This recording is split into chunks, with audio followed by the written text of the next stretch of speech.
The story begins with a guy named Orin sitting at a table. Suddenly someone approached him.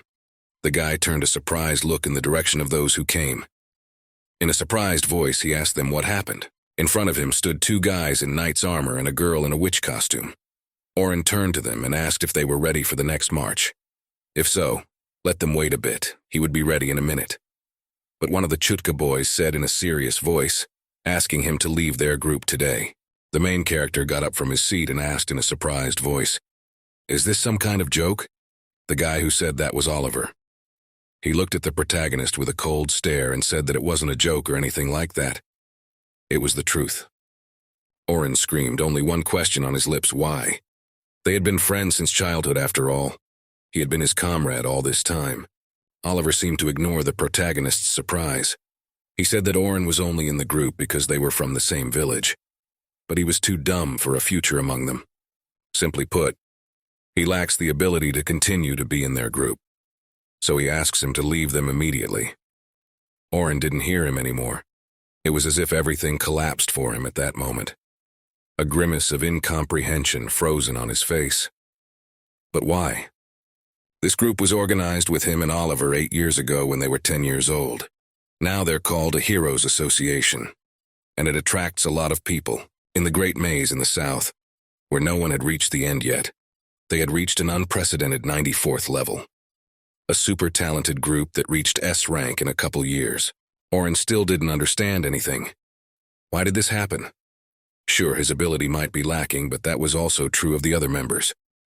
He wanted to prove his point. He didn't want to leave the group where he had been for a long time. The kid tried to prove to his friend that he should stay with them.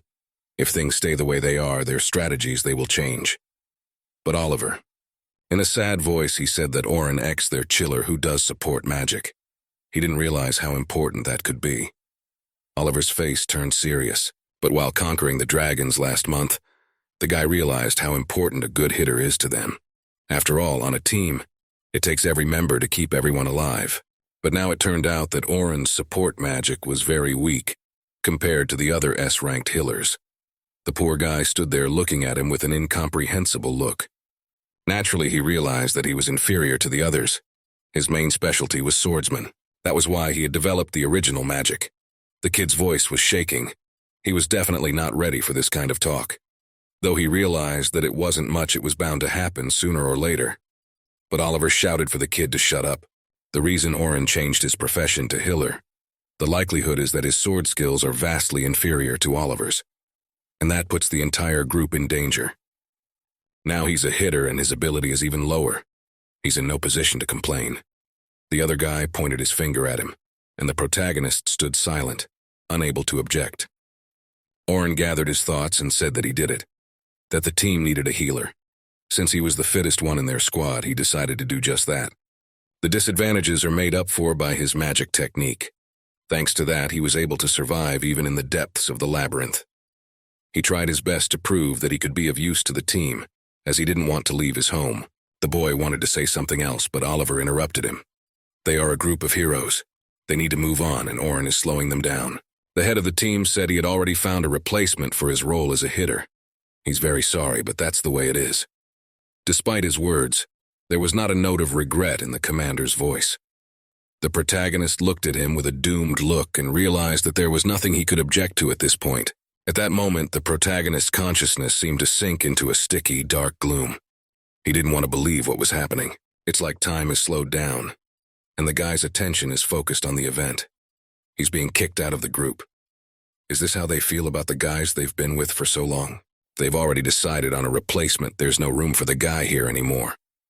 In a completely devastated voice, he began to speak.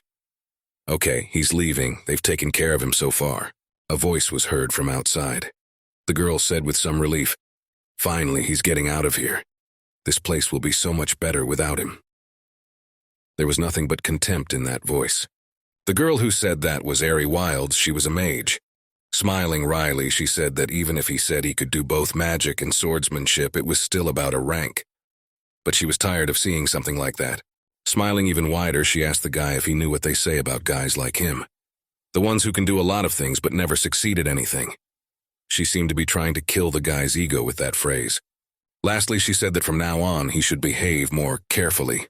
Naturally, there was no care in that phrase. Orin no longer listened to her, but simply approached the door in silence.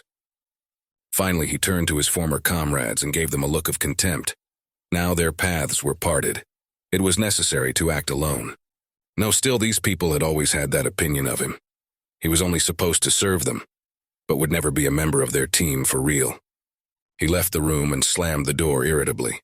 Gritting his teeth in anger and resentment, he thought to himself, who would team up with this group? They must have chosen some more suitable candidate. Suddenly everything stopped and the boy woke up in his bed. His heart was beating fast, and his head was full of confused thoughts. It looked like he'd had too much sleep. All this happened because he arrived at the hotel and went to bed early. Now his head was splitting. He hadn't yet decided what he was going to do next.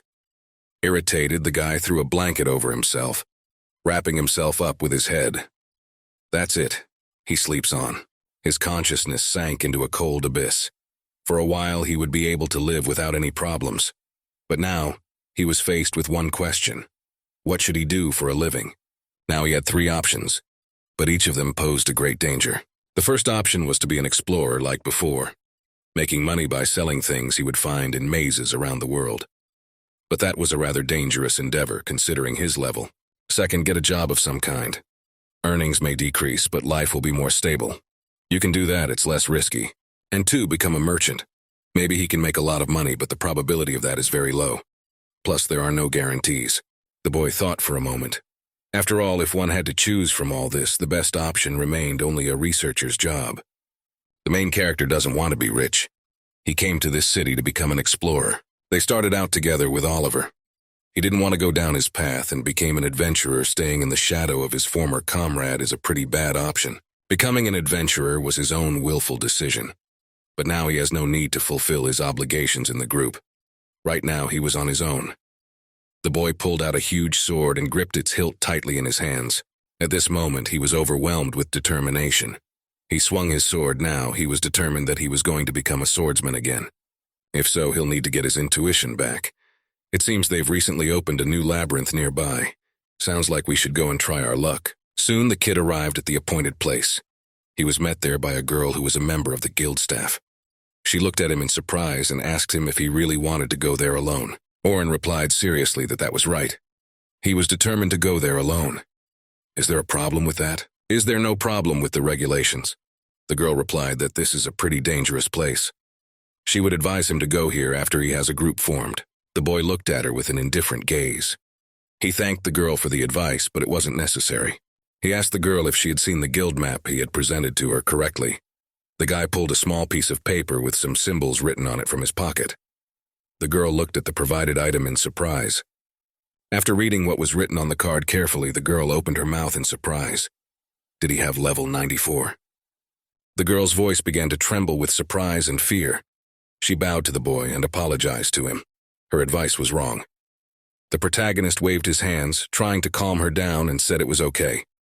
He smiled and asked if he could enter in that case. The girl began to smile shyly. She gave the protagonist back his card and said that of course he could come in. She wished him to be careful, for this was a dangerous dungeon. The boy grinned and walked inside with a confident gait. This sudden change had to do with seed money, especially after being kicked out of the hero group. After a while, he ascended to the first floor of the labyrinth. The cold, wet walls seemed to come at him from all sides, but the boy moved forward with great confidence. After a while, a horned rabbit appeared in front of him, the first magical creature he would have to overcome on his own. When the monster saw the visitor, it lunged at him with a roar from its mouth. If it was a demonic creature of the right level, he could practice his sword skills. As soon as the demon got close enough to him, the guy swung his sword and with one powerful blow sliced it in half.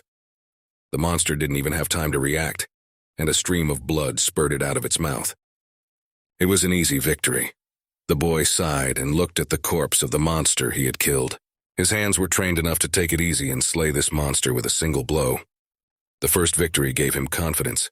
Not bad for a start, but you should go a little lower to fully restore your intuition. The protagonist moved towards the dark wastelands of the labyrinth. Soon he came to the 3rd floor of the labyrinth. There, new hordes of monsters were already waiting for him. They were cave goblins. They looked at him with predatory eyes. anticipating a new prey. Although their numbers are gradually increasing, the creatures on this floor are still extremely weak. Orin looked at them indifferently. He was already ready to chop these creatures to shreds. Well, now it was time to test his support magic. Several goblins stood in front of him and made unpleasant noises. What is support magic? It is magic that is mainly about increasing physical abilities and equipment characteristics. By enhancing one's target, one will not only be able to help members of the group, but also heal themselves. After a few seconds, the protagonist increased his characteristics. His body began to be covered with enhancement magic. All right, the enhancement's activated. Now it was time to deal with those things. A bunch of goblins stood in front of the guy, not taking any action yet. Orin looked at his opponents with a calm gaze. That now you have to deal with them. That won't be much of a problem for you. After a second, Orin grabbed his sword and with great speed ran straight at the bunch of goblins, determined to cut them down. There was the crunch of flesh tearing apart. Blood spurted in different directions, and with one blow, the guy managed to kill them all at once. A lot of support is a handy thing. The walls were stained bright red with goblin blood, but there are weaknesses in this magic. Orin X stood on the cracked floor and reasoned. He looked at the time to see how long it had taken him to clear this maze. Only 3 minutes? The guy stared in surprise at the mangled goblin carcasses covered in their own blood. But there were still a few monsters left. 3 goblins peeked out from around the corner looking fearfully at the sudden visitor. The boy thought that he needed some more practice.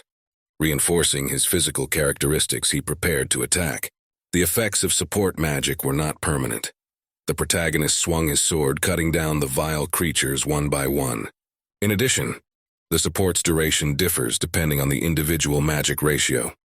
In his case, it is 180 seconds. So, you should think to support your teammates or fight by timing your enhancement. The enhancement would end within 3 seconds. After a few seconds, a sign appeared in front of him notifying him of his upgrade. Hilaire, who uses support magic. He is always haunted by time, he is addicted to it. The protagonist swung his sword again and rays of bright light spread out in different directions. Fortunately, after this training, his intuition increased by 20x. So, swordsman and healer. It's a new style that combines 2 specialties. At last, he had finally made up his mind about his abilities. His gaze was full of confidence for the trials ahead of him. He remembered the words of his friends before he parted from them. His abilities, indeed, he was good at a lot of things. But he didn't excel at a lot of things. The boy clutched the cold hilt of his sword in his hands. But if he kept at it, it would help him to become more independent. Not dependent on his command. He will never again be someone who knows a lot, but has never succeeded at anything. He would become an adventurer who would be known as a jack of all trades. Overflowing with confidence in his own abilities, he moved on into the dark abyss of the labyrinth. Today he had reached here. The boy looked at the map to see where he had reached today. A second later, a plaque appeared in front of him, alerting him that the transition record had been saved. Crystals worth for adventurers to mark the transition to the next floor. The boy cursed to himself. There was another group in front of him. This might prevent him from practicing and improving his own skills. In front of him stood several other men. They were talking among themselves, discussing the hike. The guy who was in the group of those newcomers said guiltily that they couldn't blame him. He had made the only right decision. The other man spoke angrily. Trapping a girl and escaping, it was unthinkable. The guy looked away. The man tried to justify himself. He said that a large number of monsters had suddenly appeared, and it was only natural to prioritize them who he had been working with for a long time. Unlike the girl who just joined, Orin turned his back to them and tried not to pay any attention to their conversations. But he listened with half an ear. He shouldn't have reacted to it. But this girl was just a kid who had bad luck with the group. Now she's in big trouble. The guy thought to himself that this was no one else's problem, because he understood the pain, because the band had left him too. He lost his head and began to reason. Moreover, the situation in which she had been lured and left for dead was similar to what had happened to him. After gathering his thoughts, the protagonist gritted his teeth and said in a confident voice that he couldn't stand this kind of talk. The people behind him turned around and stared in surprise. One of the members of the unknown team asked the protagonist who he himself even was. The guy looked at him with a disdainful glance over his shoulder. Getting even closer to them, the guy said that if you listen to them, they are acting like children. Instead of going to help the girl, they stand here and complain about life. Anger glittered in his eyes. People like them are the most unpleasant kind of people. One of the strangers naturally gritted his teeth with anger, and with a furious shout lunged at the protagonist. The man swung around and lunged at him with his fists. They said she was alone in this situation. There's nothing they can do to help her. His fist was very close, and he was ready to punch the boy in the stomach. But then he skillfully dodged, hitting him in the stomach with great force. The man only managed to let out a heavy sigh. I was unable to keep on my feet from such a blow, and he fell to the wet stone floor with a clatter. Orin looked back at him and said, "Let him lie down for now instead of complaining about life." Walking closer to the others, the guy with the formidable voice asked, "Where is she?" People looked at him with an uncomprehending stare, not knowing what to say. His face became predatory. He glanced at them and repeated his question in an even angrier tone. Where did they leave her? In a stuttering voice, he was told that at the end of the corridor he should turn right, explore the second alley to the left. The dark blackness of the corridor was manic in its danger. Without even listening, the guy rushed forward to save the poor girl. One of the squad members asked fearfully, "Did he go to save her?" In parting, the guy replied that otherwise he wouldn't have asked for her location. The girl was shaking with fear. In front of her stood a horde of unknown creatures. They gritted their teeth. In their eyes, there was only a desire to tear the poor girl. The girl looked at the approaching danger with a frightened look. She had already resigned herself to her fate. It was impossible. She would not be able to defeat them all alone, but she so didn't want to die without doing anything. Many of her hamstrings gave way, and the last shards of consciousness began to leave her head. Gathering the last of her will in her fist, she began to cast the spell, screaming for these things to stay away from her. She doesn't want to die. Tears glistened in her eyes, and there was still a small hope fluttering in her soul that before her magical power ran out, someone would save her. Before her imminent death, she began to think about her older sister.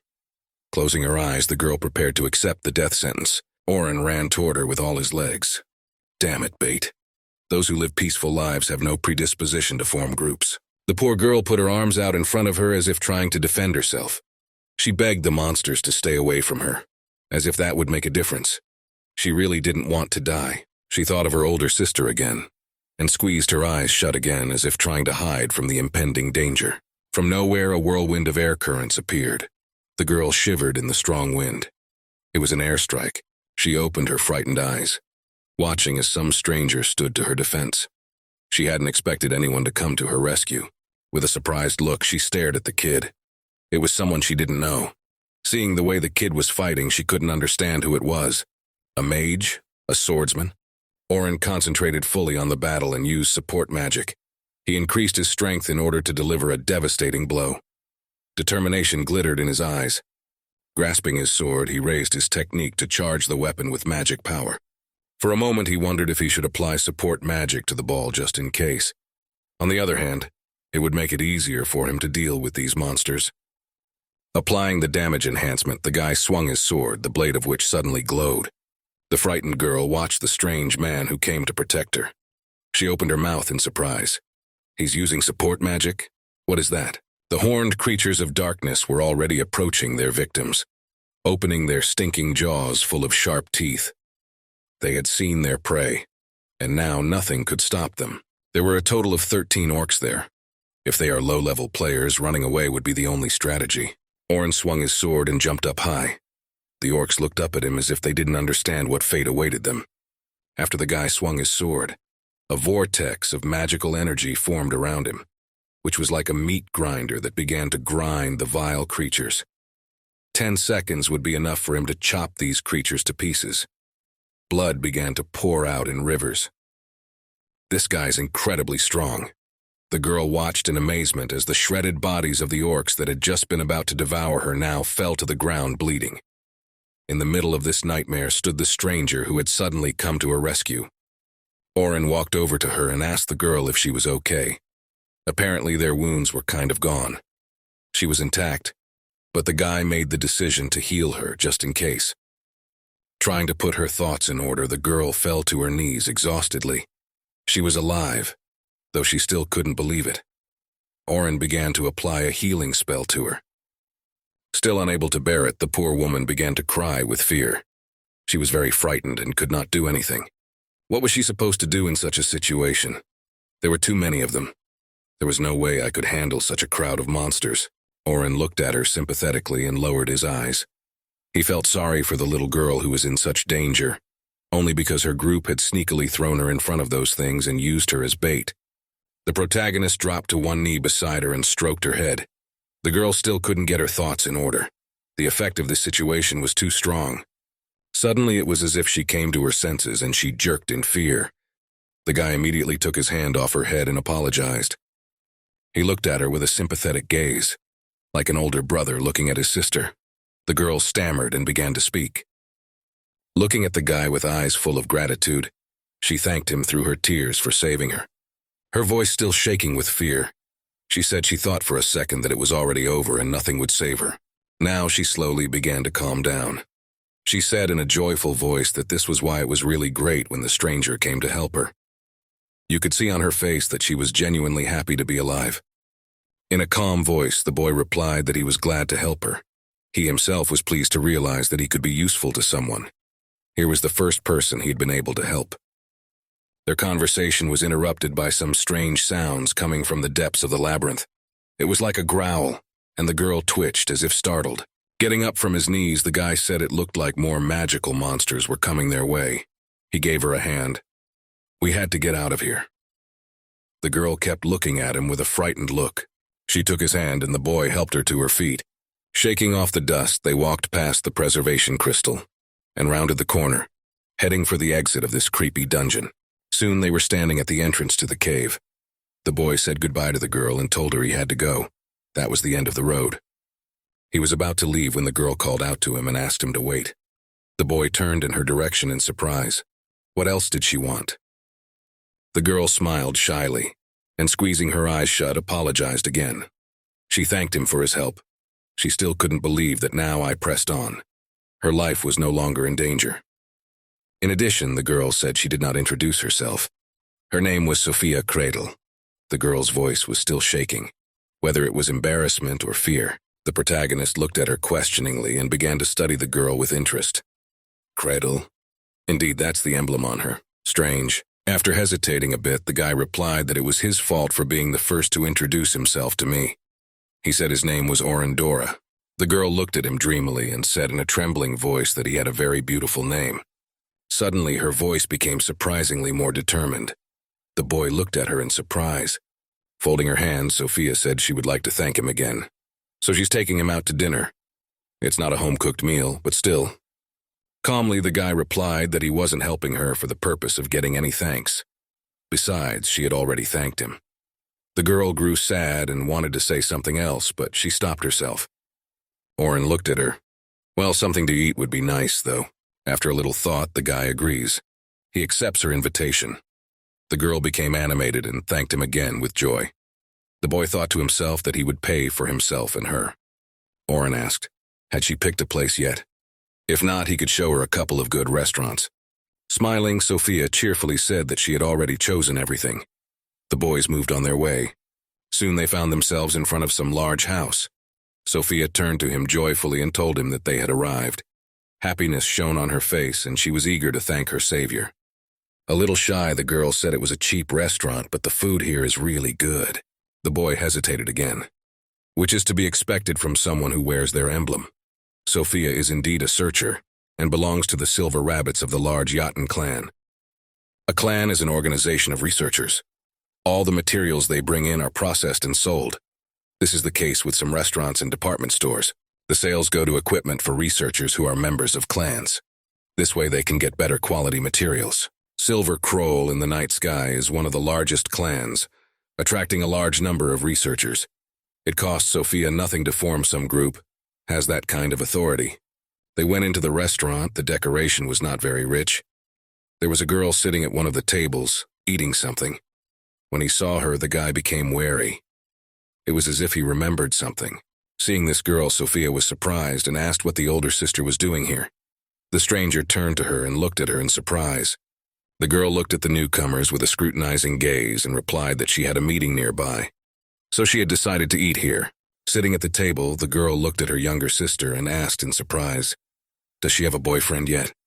She frowned and said in a stern voice that she thought it was too early for her age. But She paused as if she'd seen something strange. Suddenly, tension hung in the air. It could almost be physically felt. It was as if the air was electrified. Her gaze turned serious. She noticed the boy who came with her little sister. Well, long time no see, Orin Dora. She looked like she wanted to kill him now. It's been a while. The boy scratched the back of his head and seemed embarrassed. The girl he saw now was Selma Kreddle. She is the leader of the S-rank group, the pinnacle of the silver rabbit in the night sky. Her glory is only comparable to Oliver, the leader of the hero group. The reason for that is her beauty, and also the fact that she's one of the best chillers on the continent. That's why the guy decided to become a hitman. But she was also the reason why he was kicked out of the hero group. The girl had been standing there the whole time, glaring at the guy with a stern look. Not only did she make the job of Hilaire prestigious, but also popular.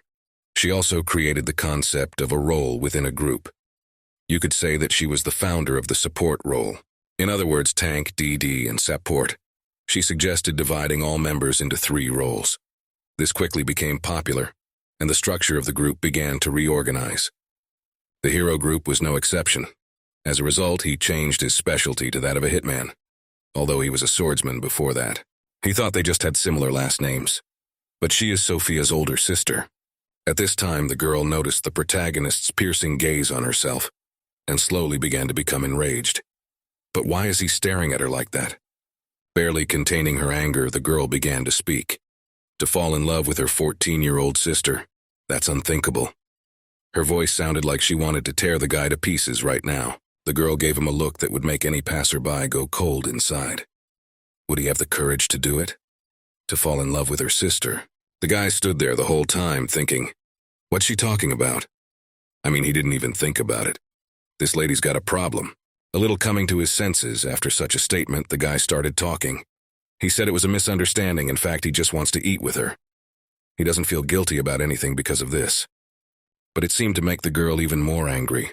She asked if he thought Sophia wasn't nice enough for him. This behavior was beginning to irritate Orin. Finally, Sophia couldn't stand it any longer and cut into the conversation. She told her big sister to stop being mean to her savior. At that moment, this little fragile girl looked incredibly determined. Selma's face changed as soon as she heard those words. Did he save her? The girl's voice trembled. Sophia realized what was unnecessary and now tried to justify herself. The older sister's voice became stern. She asked, did the girl go to the labyrinth alone again? Sophia didn't know what to say as she seemed to be caught.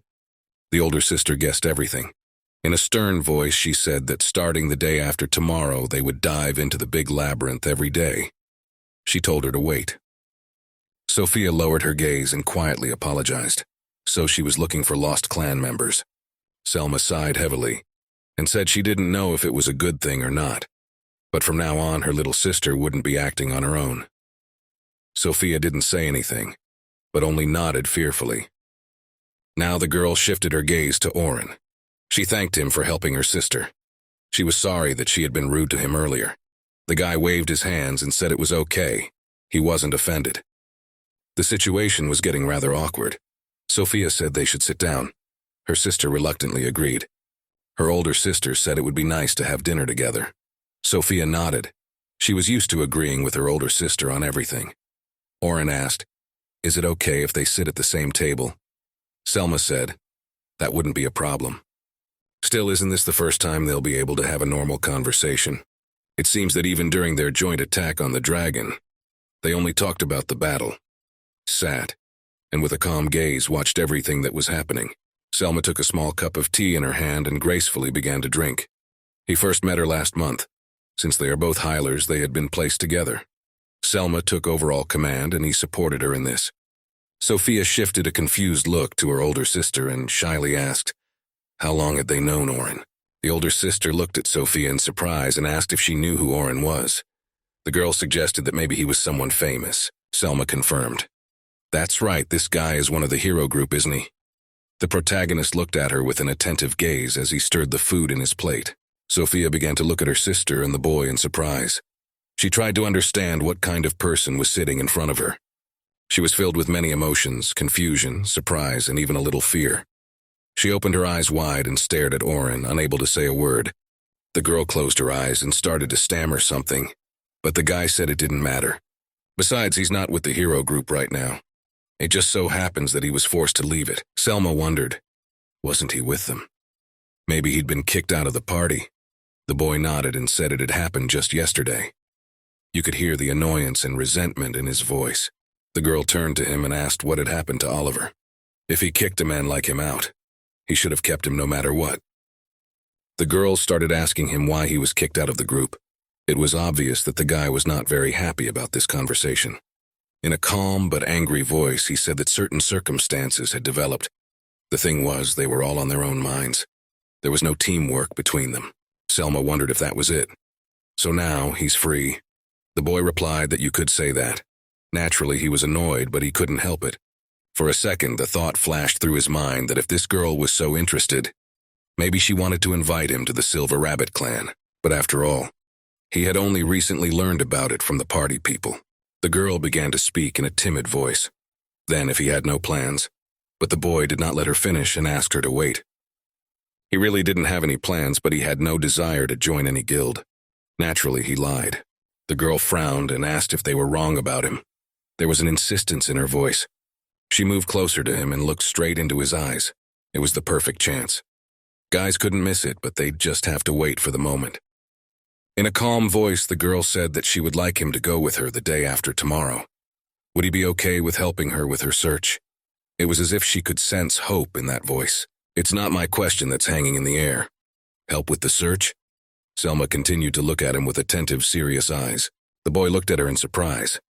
Was she sure about that? The girl's voice sounded serious, so she was sure of every word she said. The Silver Rabbits in the night sky are planning a new attempt. Therefore, they need adventurers of rank A and above to descend to the 5th floor of the Great Labyrinth in the south tomorrow and the day after tomorrow. After thinking about it a bit, the guy said that's a pretty unreasonable schedule. It takes anywhere from 6 months to a full year. The girl you confirmed that it is unreasonable, but doable if you take the shortest path looked. She was quite serious, so it was clear that she did not plan to retreat. She continued, especially all because of their sponsor. The team is rocking this situation too. The boy sat and thought silently. He would have to weigh the pros and cons. A sortie was a pretty dangerous endeavor, but on top of that, he would now have a chance to go solo. After a little thought, he said that if they had a bad plan, they could talk it over with their sponsor. Unless they're going there for some other reason. Newbies can't defeat floor bosses. If they explore more gentle floors, they can increase the overall strength of their clan. At those words, Selma's eyes widened in surprise. Had he noticed this just by talking to her? He's smarter than she expected. But as long as experienced adventurers are around, they can lead them. A newbie who accompanies an adventurer registers crystal and does not fight the boss. In other words, this greatly limits the newcomer's ability to develop skills. After gathering her thoughts, the girl began to speak. She said that everything the guy said was right. Therefore, she wanted him to accompany her during the research. The girl said she thought it would be important for him to hear their plan. That's why she is telling it to an outsider. Orin studied her carefully. Suddenly, her voice changed somehow, and the guy was even a little embarrassed. She looked at him with a look full of hope. Oh, Selma had said she thought highly of him. Her eyes burned with hope that the boy would agree after all. She took his hands and looked straight into his eyes. The protagonist looked at her with a surprised and confused look. What was she up to? At this time, the girl, as if not noticing his facial expression, continued. She said that she realized it during their conquest of the dragon together. The boy was lost in a lot of conjecture, so it turns out that Mrs. Selma values him as a hillbilly. He was certainly glad she was being frank about such things, but what the hell was she basing her words on? After all, he is a former member of the Heroes faction. Yes, and during their conquest together, his support magic succumbed to her. What? Does she want him to go back to being a hitman? Come to think of it, he'll soon regret it. The boy didn't know what to think. He took his hands away and thanked her for saying so many nice things, but he had plans of his own. The girls looked at him with sad eyes. It was obvious that they were very upset by this answer. It appeared that they had lost a good chilera. Sophia suddenly seemed to perk up and turned to the boy. He looked at her with a surprised look. The girl timidly began to speak. She said that she would participate in the expedition as a rookie. Hope still glittered in her eyes. So whatever it was, she would be very happy to have a guy participate in this expedition. She looked straight into the protagonist's eyes with a pleading look. It seemed like she was ready to cry now. Even the most calloused heart would probably melt at the sight of this child. The older sister looked at the boy with a waiting look. She asked, "So has he made up his mind?" Sophia was silent and looked at him with pleading eyes. Without turning back to them, the fellow replied in a rough voice that he had heard them, after which he waited a short pause, and replied that he agreed he would help them. The girls were alive in a moment, and their faces lit up with joy. But it was too soon to rejoice. The boy said he had one condition. Sylvia asked what was his condition. She would try to fulfill it. In a serious, indifferent voice, the guys said that it looked like they were grading him as a hitter. But from now on, he's going back to being a swordsman. So let him accompany them in that role. A look of undisguised surprise appeared on Selma's face. From a hilaire to a swordsman. That was very strange. She needed to think and gather her thoughts. Well, although the girl was surprised by such an unexpected request, however, she will not refuse. After a little thought, she said she agreed with that. Well, we should drink to that. If things took that kind of turn, she could be a hitman herself. The girl asked him if he could come to the headquarters tomorrow at 20 o'clock. There they will talk about details and awards. Finally, after the discussion, they began to eat. The boy nodded his head in agreement, and they began to eat. Soon they were done and out of the restaurant. Sophia sighed. The gentleman had ended up paying for himself. Her older sister reassured the girl and told her not to worry. The guy didn't want them to pay for him from the beginning. The little girl was surprised. However, this man helped her a lot. Mr. Orin is really a good person. There was admiration in the girl's voice, stuttering a bit from the emotions overwhelming her. Sylvia said that she wouldn't lose to anyone either. Even if it's orcs, she can defeat 100 of them without a problem. And she will help her little sister because she loves her more than anyone in this world. Sophia confirmed because she knows her little sister well. A happy smile stretched across her face. Her sister is an outstanding hitter herself. Plus, she's her best friend. Sylvia was very glad that the little girl was all right. She was still incredibly grateful to this man for saving her. The girl was still torn on how she could get revenge on the group that had abandoned Sophia. She had heard exactly all the members and would be able to do something about it. Apparently noticing her older sister's confusion, Sophia turned to her. As if coming to her senses, Sylvia apologized to her for making her worry. Soon the girls came to a large building. It was the main headquarters of the Silver Rabbit clan. The monstrous building towered upwards much tens of meters. Now they should focus on finding the adventurers. The older sister said she would give a report on today's events, and Sophia could go back to her room. The girl said happily that she understood everything. In parting, little Sophia turned to her sister. She turned her tired look on her. Smiling sincerely, she asked her not to be late, for she was expecting her very much. Selma's heart was overflowing with love for her little sister. Her sister is the sweetest thing in the world. In this child, it was as if all the brightest and best that could belong to human beings were concentrated, but it was better not to delay it after all. Soon the girl came to the wooden doors, behind which was the office of the president of the Silver Rabbit clan. Shyly knocking on the door with her fist, the girl went inside and apologized for such a late visit. There was a man in the room, still awake, sitting at a large desk. The man with the glasses looked at her seriously and asked, what was the reason for her visit? His voice was stern and firm, and it was clear that he was a man of business. The girl walks even closer to the table, said she came to report 2 pieces of news. The man put the papers aside and said he was listening to her carefully. This man's name was Vince Bryas, the best of their clan. In his first year as president last year, he had brilliantly helped the clan in times of crisis. He was the man everyone in the clan trusted. Selma said that the first news is about the hero group. Hearing this name, the president could hardly contain his laughter, but he immediately pulled himself together. Noticing this, the girl asked, "Is he all right?" He shrugged himself off and told her to go on. He just didn't think they'd talk about it. The girl continued. She said that it looked like Orin, who performed the role of the hitman in the hero group, had left her. He listened attentively to every word she said and took in the essence of what she said. The girl said that she had met him earlier and he told her about it. After thinking for a bit, the headmaster said, "It looks like this is a heavy blow to the hero group. Wouldn't they lose some of their strength without this person?" The girl said there were many factors that pointed to this. After all, they only went down that deep because of his buffs.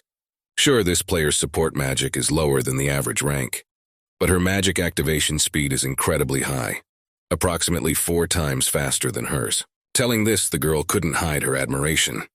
For the first time, she had seen his abilities with her own eyes a month ago. With the ability to assess the situation, look ahead, and provide magical support in time, Orin had all the skills to become a perfect hitman. The weakening of the hero group is inevitable after he leaves. The girl thinks that the Silver Rabbits have a chance to rise even higher. After a little thought, the director said he had heard about it last month, but he couldn't believe it. The girl nodded her head and said that evaluating a good hitter is pretty hard, but she's sure he's caught the public's attention. Isn't the real power as invisible as he is? Apparently, the director was fed up with this and said in an irritated voice that his ears were withering from such talk. Finished with that, Selma said. Next comes the second report. Orin would accompany them during the search operation. That's encouraging, but what's in it for them? There was distrust in the director's voice.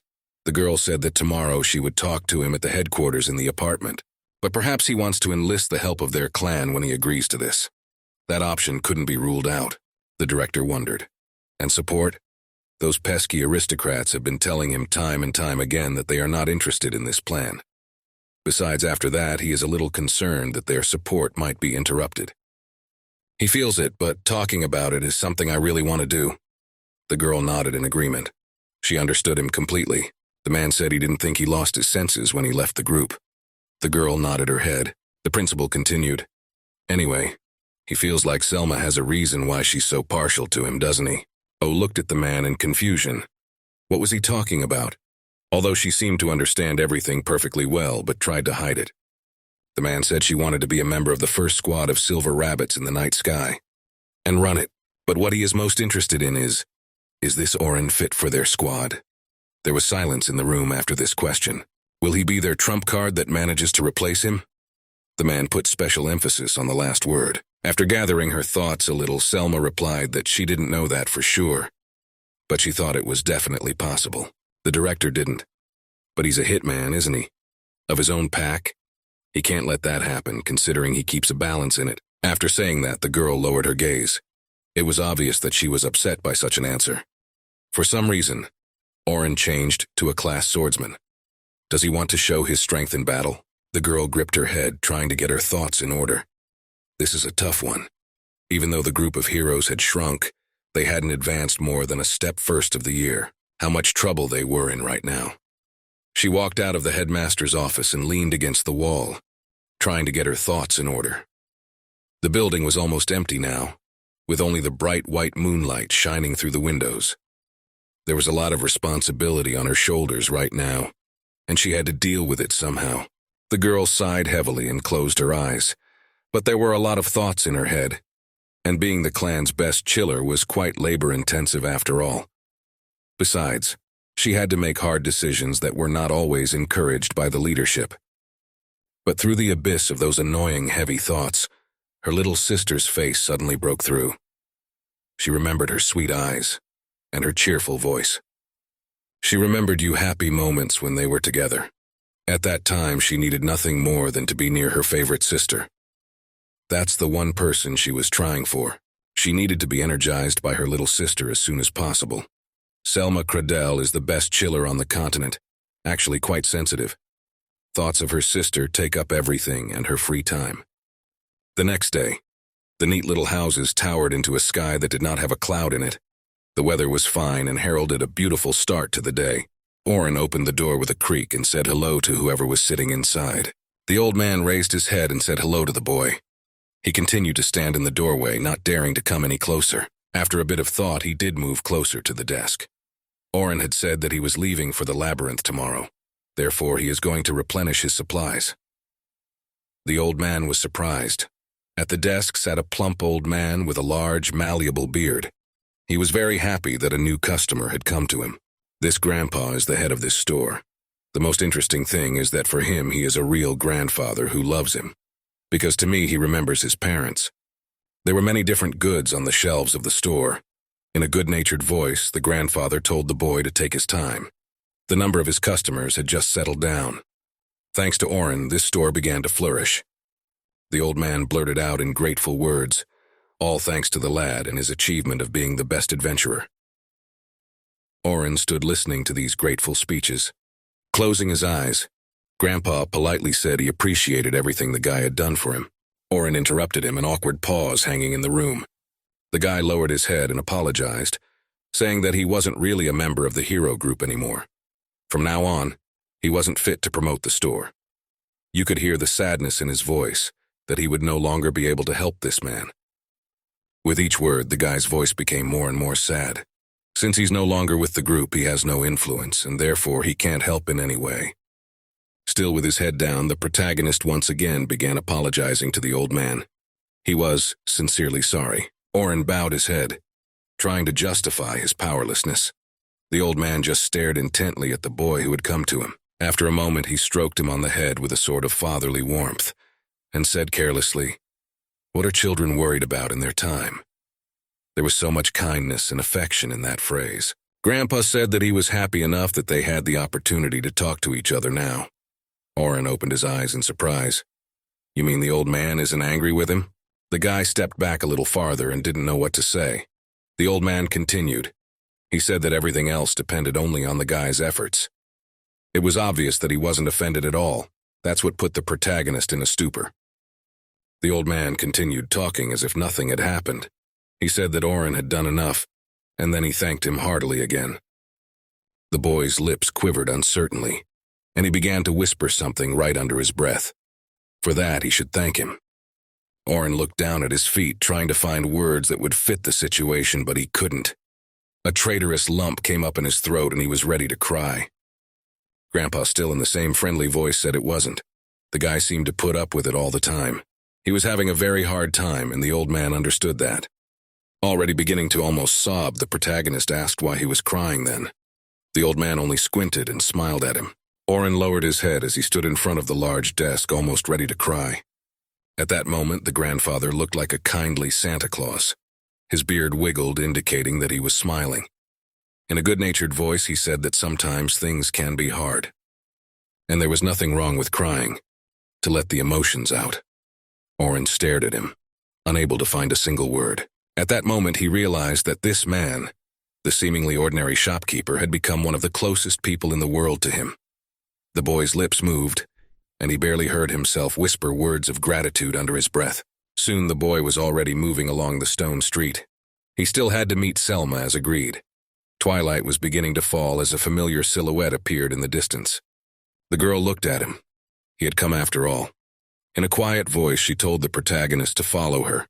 She would guide him to the place. Was it just her imagination? Or did the guy look happier now than he did yesterday? Did he feel good about leaving the heroes' party? Guy accordingly nodded. Soon they came to a large headquarters building. This is the place. There it was, just south of the entrance to the great labyrinth, crowded with people. All of them were seekers who were ready to rush inside now in search of treasure.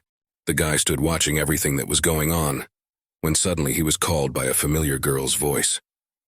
It was the two sisters, and they looked at him with joyful eyes, as they were evidently glad to see him. Sophia's face glistened with a special joy. This girl was very glad that her savior had agreed to accompany them after all. The boy greeted them as well and walked closer. The day was in full swing, with white fluffy clouds flying across the sky, all indicating that this was going to be a beautiful outing.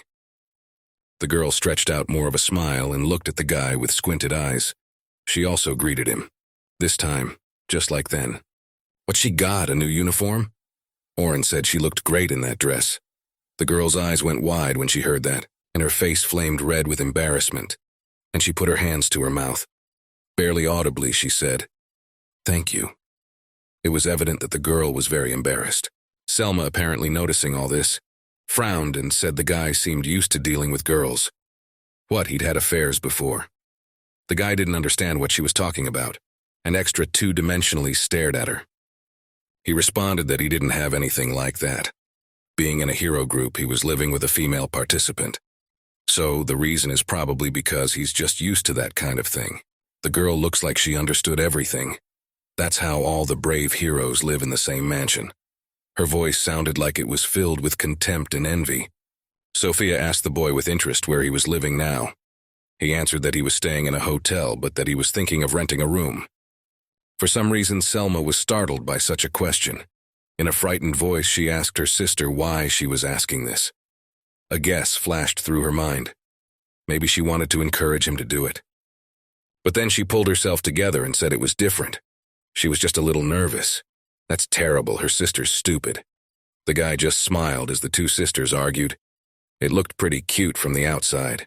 By the way, the girl asked, why is the guy so far away from everyone? He replied that he was a stranger to them, and he wondered if this would cause concern among the newcomers. Surely all the newcomers are sticking together. Indeed, a lot of people huddled together in a group, trying to keep up with each other.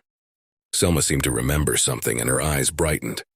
She said she was using her power to relieve the tension of the newcomers, and invited the boy to follow her. He only looked at the girl, perplexed. What was she going to do? Kid still didn't understand what was about to happen. Selma ordered her sister, joining Beta's own group. The girl nodded affirmatively. The boy was pensive. What should he do then? They walked together with Selma in the other direction. They definitely had something to do. A strange emotion was reflected on the guy's face. He didn't seem sad, but there was still some anxiety. Is this search training? The boy followed the girl, who walked forward without turning around. The headquarters of the Silver Rabbit stood in its same place, towering towards the night sky. Soon they came to it. Last night they came to the principal's office to discuss some matters. As promised, Orin came to their headquarters. President Vince was also there. Selma talked about the project in general terms.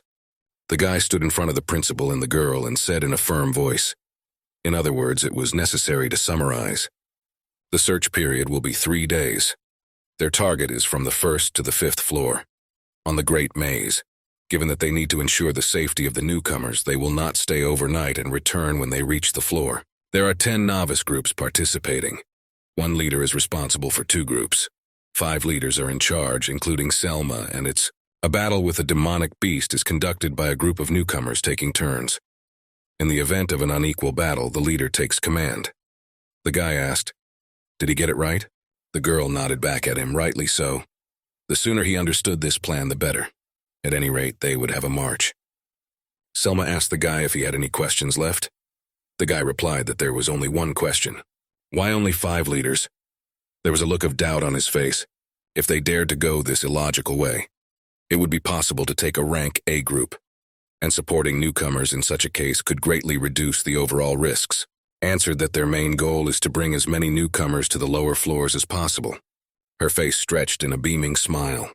Some difficulties lead to the growth of newcomers. Isn't that a good opportunity? The girl seemed to rejoice at the effect of her phrase.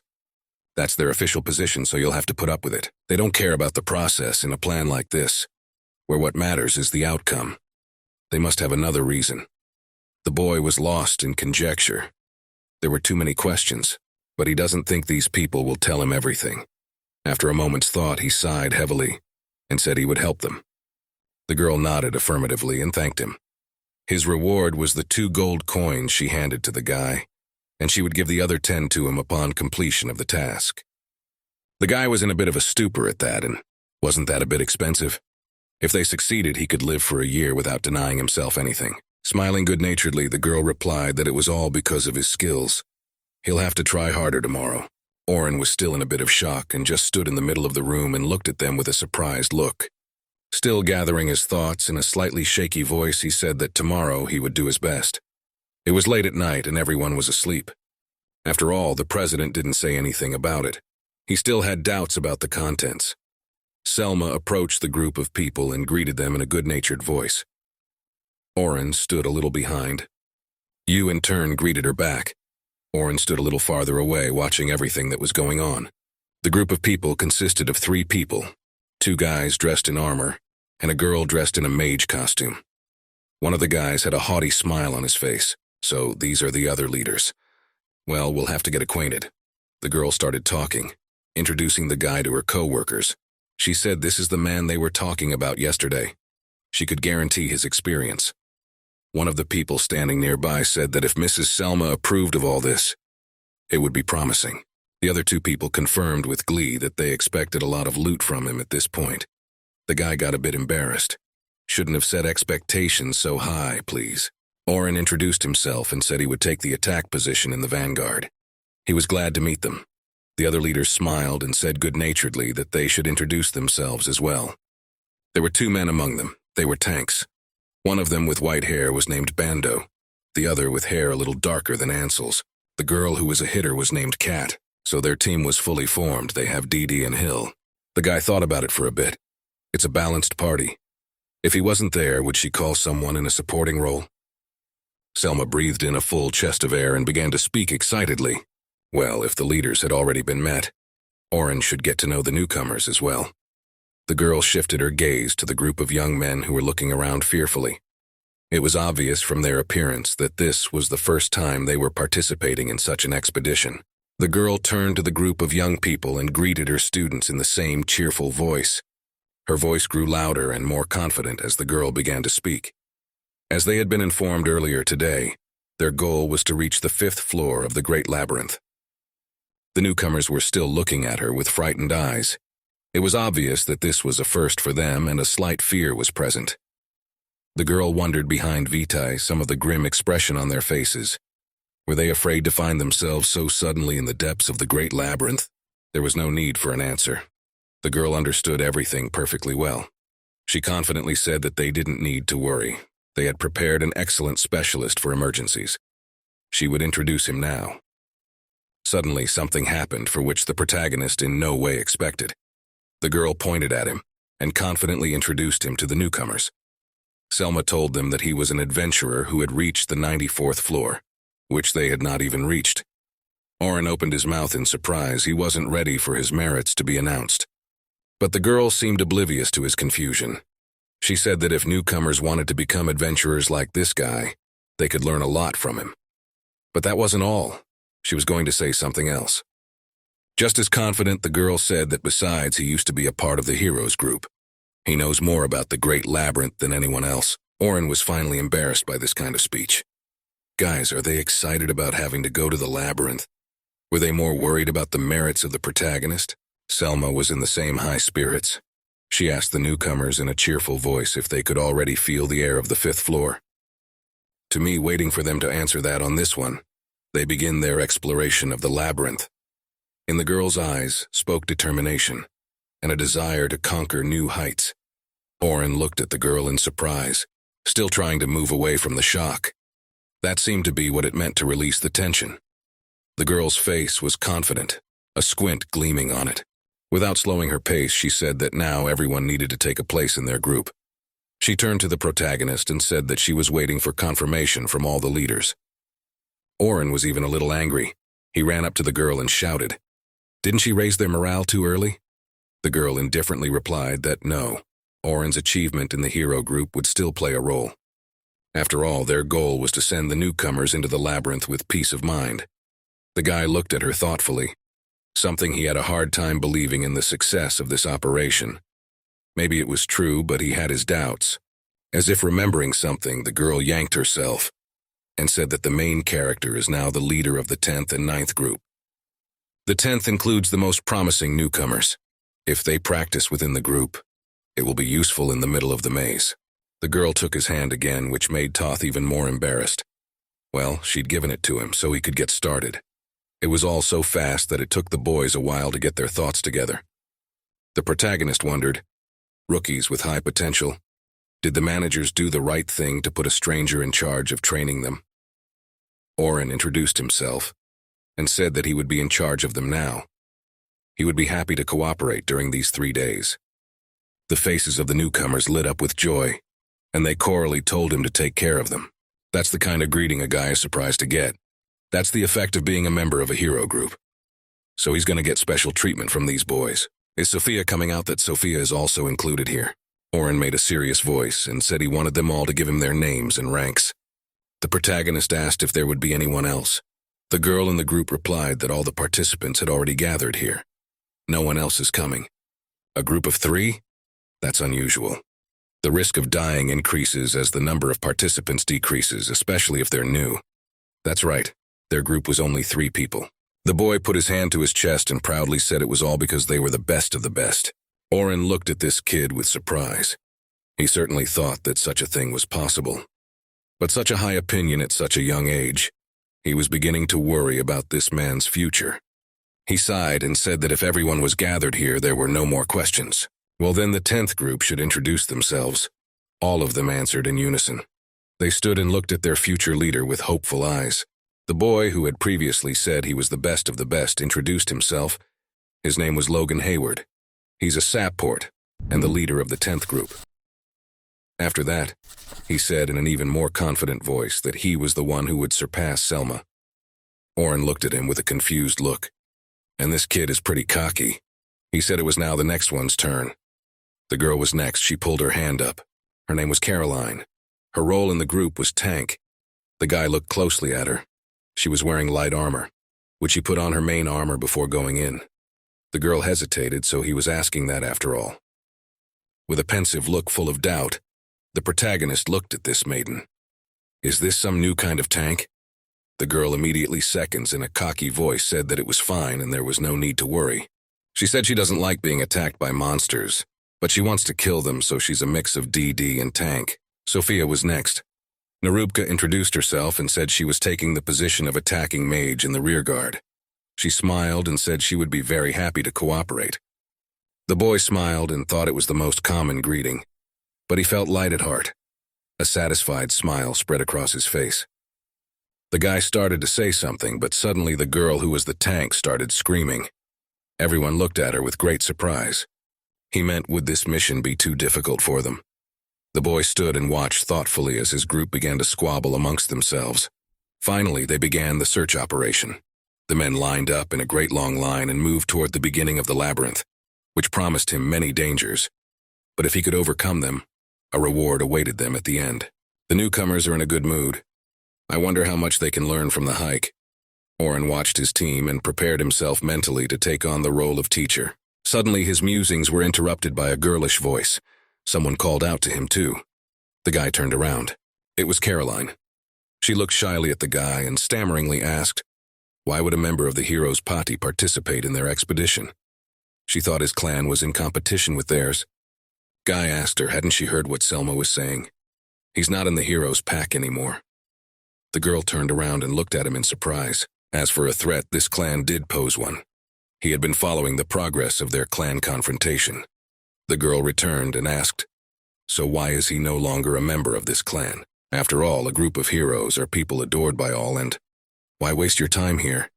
Her curiosity was getting to the guy. He thought she better stop. She seems to be the type of person who likes to ask directly without thinking about the question. The girl continued to stare at the guy in surprise with her big, deep eyes. After a bit of silence, the main character replied that it had nothing to do with her. Hearing this, Caroline sighed and squinted her eyes. Her face transformed again, and she asked how long had they known Sophia. The guy replied that maybe she should ask her directly. Surely she would tell you for sure.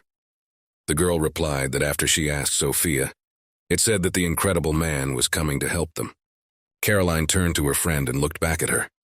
As if she hadn't noticed her, she stirred and looked at her with a startled expression. Caroline repeated her question. Why did he choose to help them? Sophia faltered a little and said that the gentleman had helped her a lot recently. You could see from her face that she was very shy. The girl kept saying that he was a very strong member of the hero's party, and besides, her sister said that they would be safe with him. Caroline smiled and squinted her eyes in pleasure. She was more than satisfied with that answer. She leaned over to her friend and asked, then she has no reason to worry, right? Because there's a person from the party and heroes around. Sophia muttered something to herself. The boy just stood in the distance, listening to their conversation. But he's not with them anymore. He'd left the group, hadn't he? Orin was watching his charges closely, trying to absorb their conversation.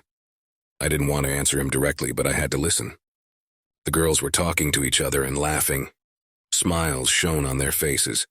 Maybe this girl had started the conversation to relieve Sophia's tension. He wondered if she was as attentive to the other members of the squad as well. The team moved along the corridor deep into the labyrinth. Behind their backs there was suddenly a roaring sound.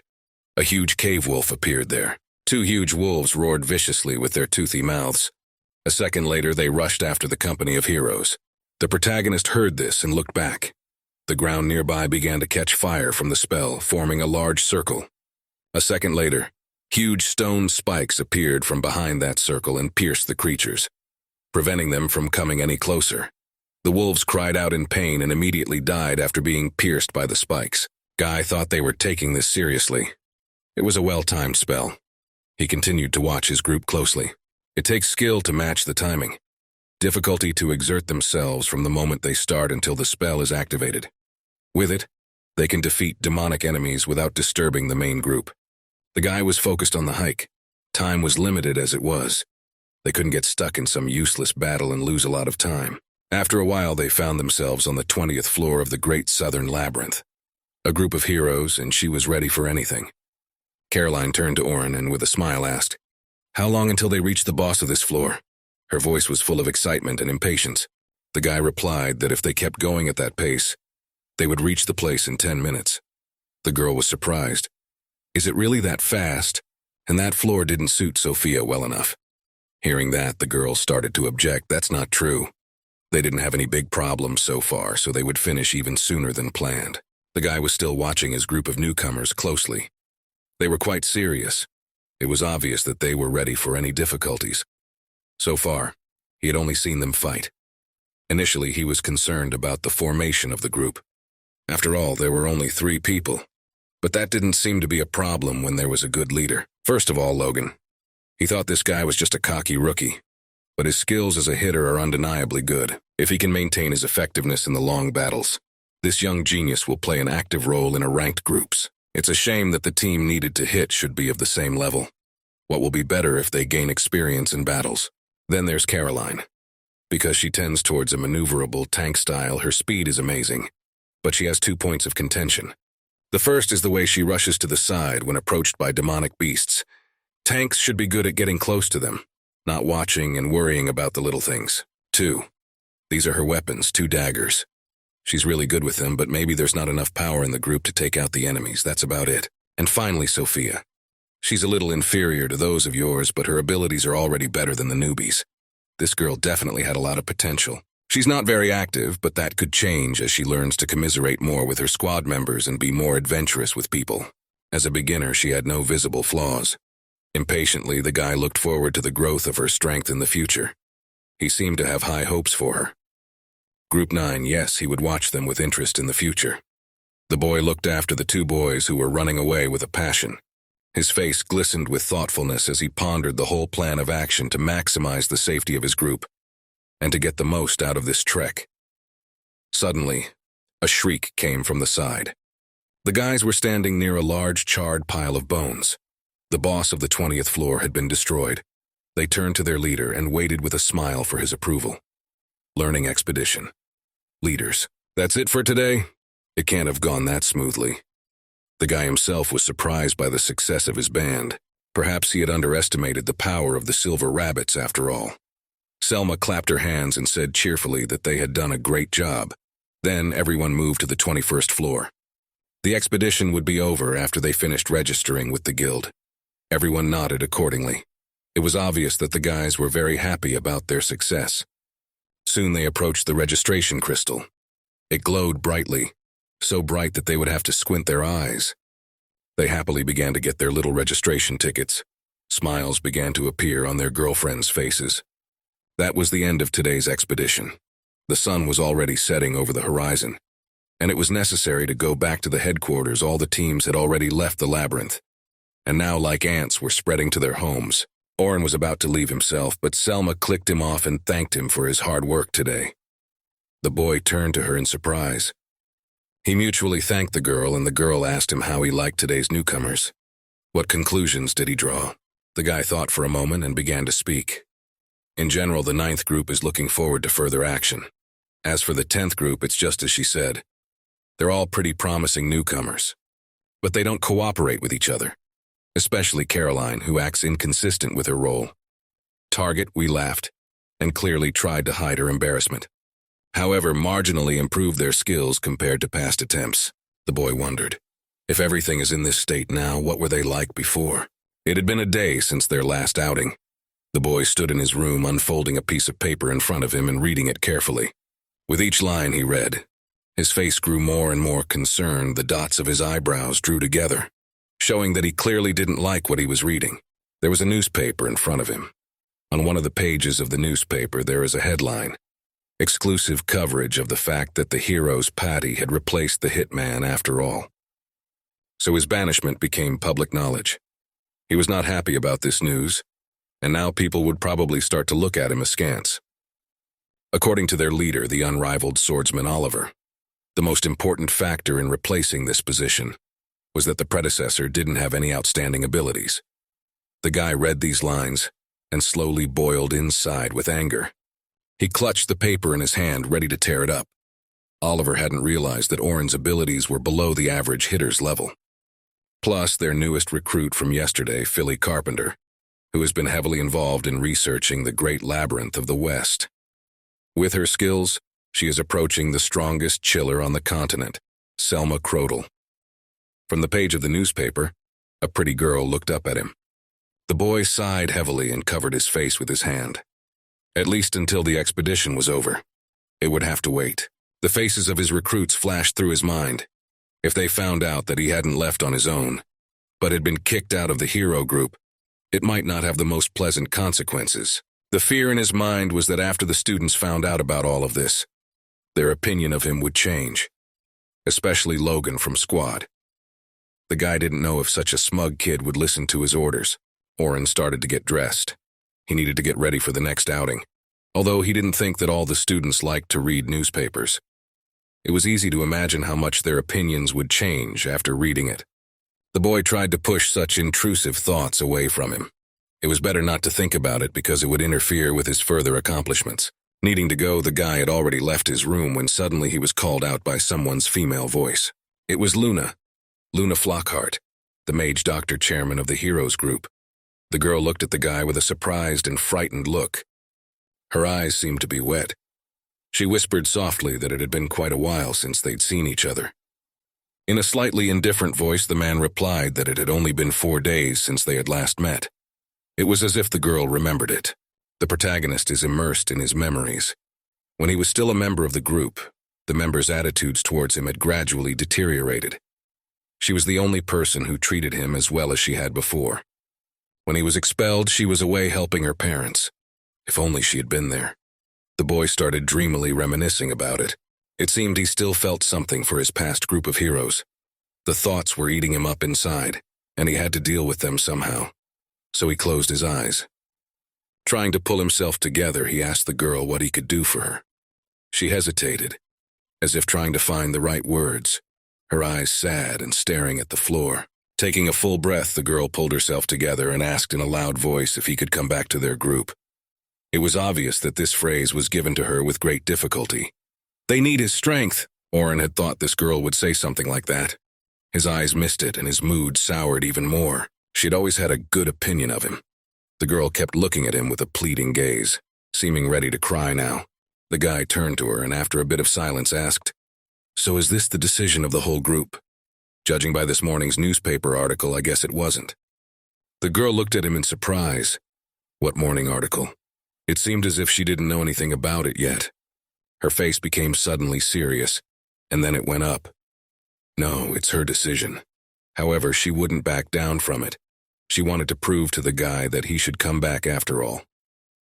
Her eyes glistened with tears, and she said that if Orin came back, she would try to convince everyone else of the rightness of that decision. At that moment, it seemed that the girl would not back down from her path. The main characters looked at her with a doomed look. Looks like this girl really wants him back. Luna looked at him with eyes full of hope and regret at the same time, but it was too late. The boy stood and put his head down, looked at the girl in silence. He hated to disappoint her, but he realized he had no other way. He said, "Judging by this article in the newspaper, there's no way for him to go back." He didn't even look into the girl's eyes from under his big bangs. And he wasn't going back. The girl apologized to him and told him she hadn't read the article yet, so she didn't really know what it was all about. Her voice slowly began to break into a shout, but they had promised each other to take over the great labyrinth together. The boy remembered those words. That promise was made to him by Luna and Oliver, but that promise doesn't make sense anymore because he kicked him out. She struggled to keep from crying. She tried to change the guy's mind, still holding out hope that the old days could be brought back. The main character lowered his eyes. He fell silent, trying to process everything. This was very hard to digest. A lot of things had happened to him recently that shook him awake. This conversation was slowly starting to bore him. He said he was sorry, turning around and saying he had to go because he was running late. Without even turning around or saying goodbye, he walked briskly toward the city. The girl looked at him with a doomed look, unable to say a single word. She was torn inside by sorrow and grief. He would definitely want to fulfill the promise he had made to the three of them in his memory. Snippets of a past life when their team was still in full strength and everything was fine. But now he had nowhere else to go back to. That day it was over. The friendship was over, and with it he'd tried to kill the very memories that had been poisoning his soul all along. Right, it was too late now. He gritted his teeth and tried to hold back the comp coming to his throat. He certainly didn't feel like crying right now, but all those heavy memories were pressing down on him with unspeakable force. Hero Group Healer. Orin was banished due to lack of abilities. I wonder how many people believe him after that article. The voices of people who were discussing today's events written in the newspaper began to reach him. There were already many people gathered near the entrance to the labyrinth. They were whispering amongst themselves as they discussed the events. The boy slowly approached the cluster of people and listened to what they were saying. He didn't like what he was hearing. These people had read today's article after all, so now they had to explain it somehow. He walked up to a group of his pledges and they greeted him timidly. The boy nodded back at them. There was confusion on these guys' faces. Huge difference from the previous day. That's after he encouraged the rookies. They're all probably confused and don't know what's going on. The boy silently led his group deeper into the labyrinth. Selma ran up to the guy from behind and apologized loudly to him. You could see the embarrassment and the confusion. The protagonist turned to her and said that she had nothing to apologize for. They would fail the expedition after all, if she worried that much. The girl lowered her head and began to speak. Yesterday, to encourage the newcomers, she had asked him to speak in front of all of them. She should have handled it more carefully. Bowing and lowering her head even lower, the girl said that she didn't know all the circumstances then. The boy began to try to calm her down. He said he's fine and there's no reason to worry. The only one to blame is himself. He made it uncomfortable by his silence. Still, their training expedition goes well. He asked the girl to behave as dignified as always. The girl looked at him with a discouraged look. Well, she figured it out, raised his head and changed in that voice deliberately. She said, then perhaps she would go. She would leave the supporting role to him. The guy looked at her with an emotionless look and said that she could rely on him there. Soon, Group 9 and Group 10 arrived at the assembly point dots and looked into their hopeful eyes. All the members of the 10th squad stood in front of him and said hello to their leader in a cheerful tone. Two of the girls had smiles on their faces while Logan was completely serious. Squad 9 was more confused. They said hello too and began to look fearfully amongst themselves. The protagonist looked at them with a sad look and asked, did they all understand the contents of the morning article? Everyone was silent and looked at their teacher with surprised looks. They didn't know what to say. They understood. But at this moment, it was better to keep silent. He went on to say, this article is almost true. He was kicked out of the group for being powerless. So he's not the hero they're all waiting for. The boys began to look at each other in bewilderment.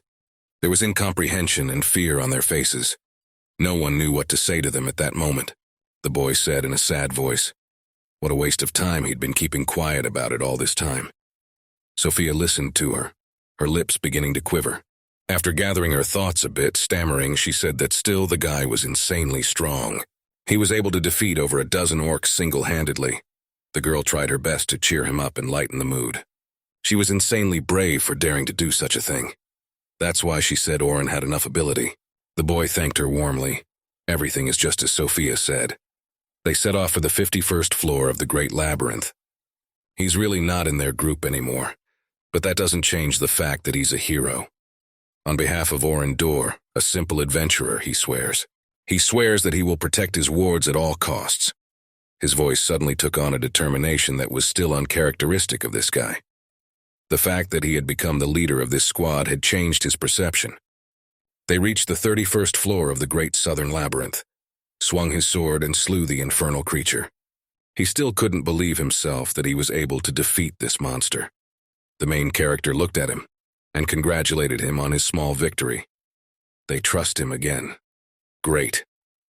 Today it was his job as leader to give them instructions, although the atmosphere was still strained, especially with the ninth group who never listened to orders. Today nothing would work out if he didn't get their trust back. The protagonist was walking ahead and was pointing the way for his students. In a serious voice, he said that there were signs of monsters ahead. The guy asked the 10th group, "Are they all ready for battle?" Everyone nodded their heads affirmatively. Every member of the squad had a look of confidence and determination on their faces before the battle. They were ready to fight any monsters. From the dark depths of the caves, the hell spawn began to appear. There was a huge image and a few small, nasty goblins. Orin began to hand out orders. He ordered Caroline to draw the goblins aside. Logan had to support her with magic and healing. The girl rushed forward, her blades out and ready to destroy the monsters. After that, the guy ordered Sophia to clear you of orcs. The girl took a firmer grip on her life and began to prepare. Now already he's worried about Logan and his support magic, but the guy seemed to be in his element. He began to apply the spell quickly, and magic spheres with symbols began to form around him. After the guy used a spell of magical power, physical power, and all at the same time. Amazing. Such a beginner, and he can already perform 3 spells at the same time. Looks like there's no need to worry about magic. This guy was very strong even for his age and level. Caroline was as fast as ever. She was approaching the goblin with great speed, displaying her sharp blades and preparing to chop his puny body. The girl's eyes glistened with determination. She suddenly turned from a cheerful girl who was always talking into a real fighter for whom there were no obstacles. She soared upwards and swung her weapon. It didn't look too bad. With each passing day, they were improving their performance little by little after all. But still, only one question remained. He looked carefully at his last student. Will Sophia, who just yesterday faced the orcs for the first time, be able to pull herself together?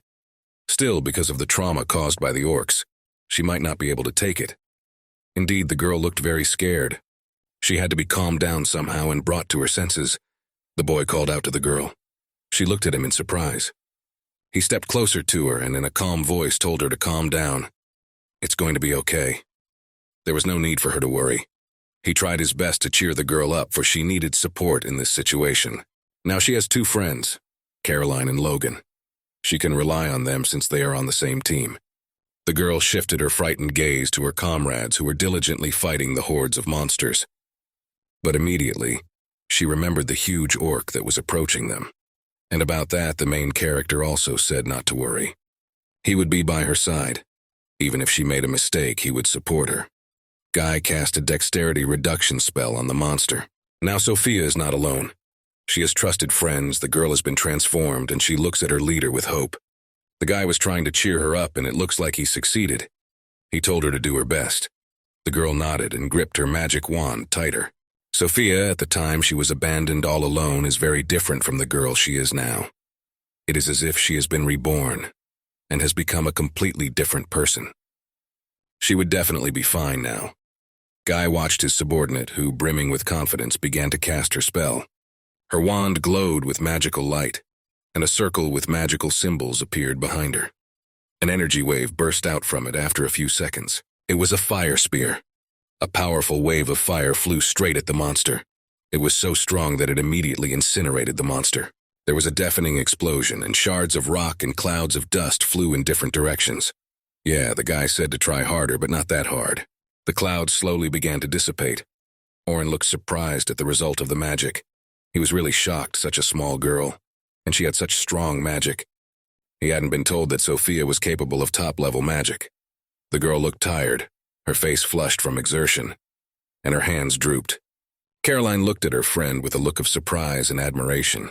She hadn't expected her shy little friend to be capable of such powerful magic either. The girl started jumping with happiness and shouting that it was very cool. She seemed to be even more excited than Sophia herself.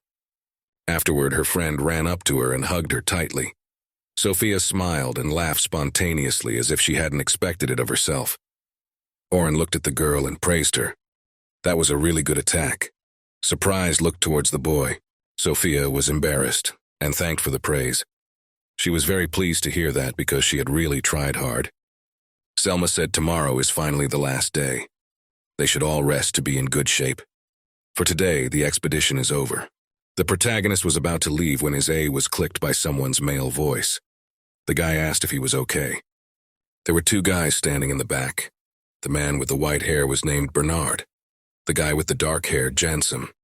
They were all leaders of another group. The protagonist turned to them and said that everything was fine. Why?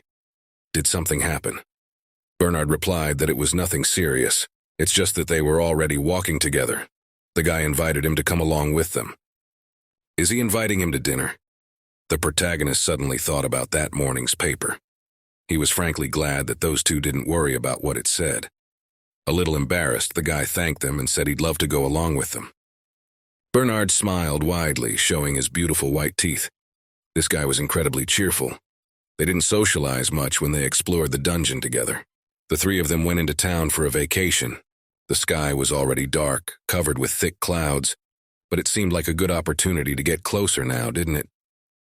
At the same time, Sophia was standing with Logan, talking about something. The boy hesitated a bit and asked her if she knew their new teacher. The girl seemed a little embarrassed. It was in her manner.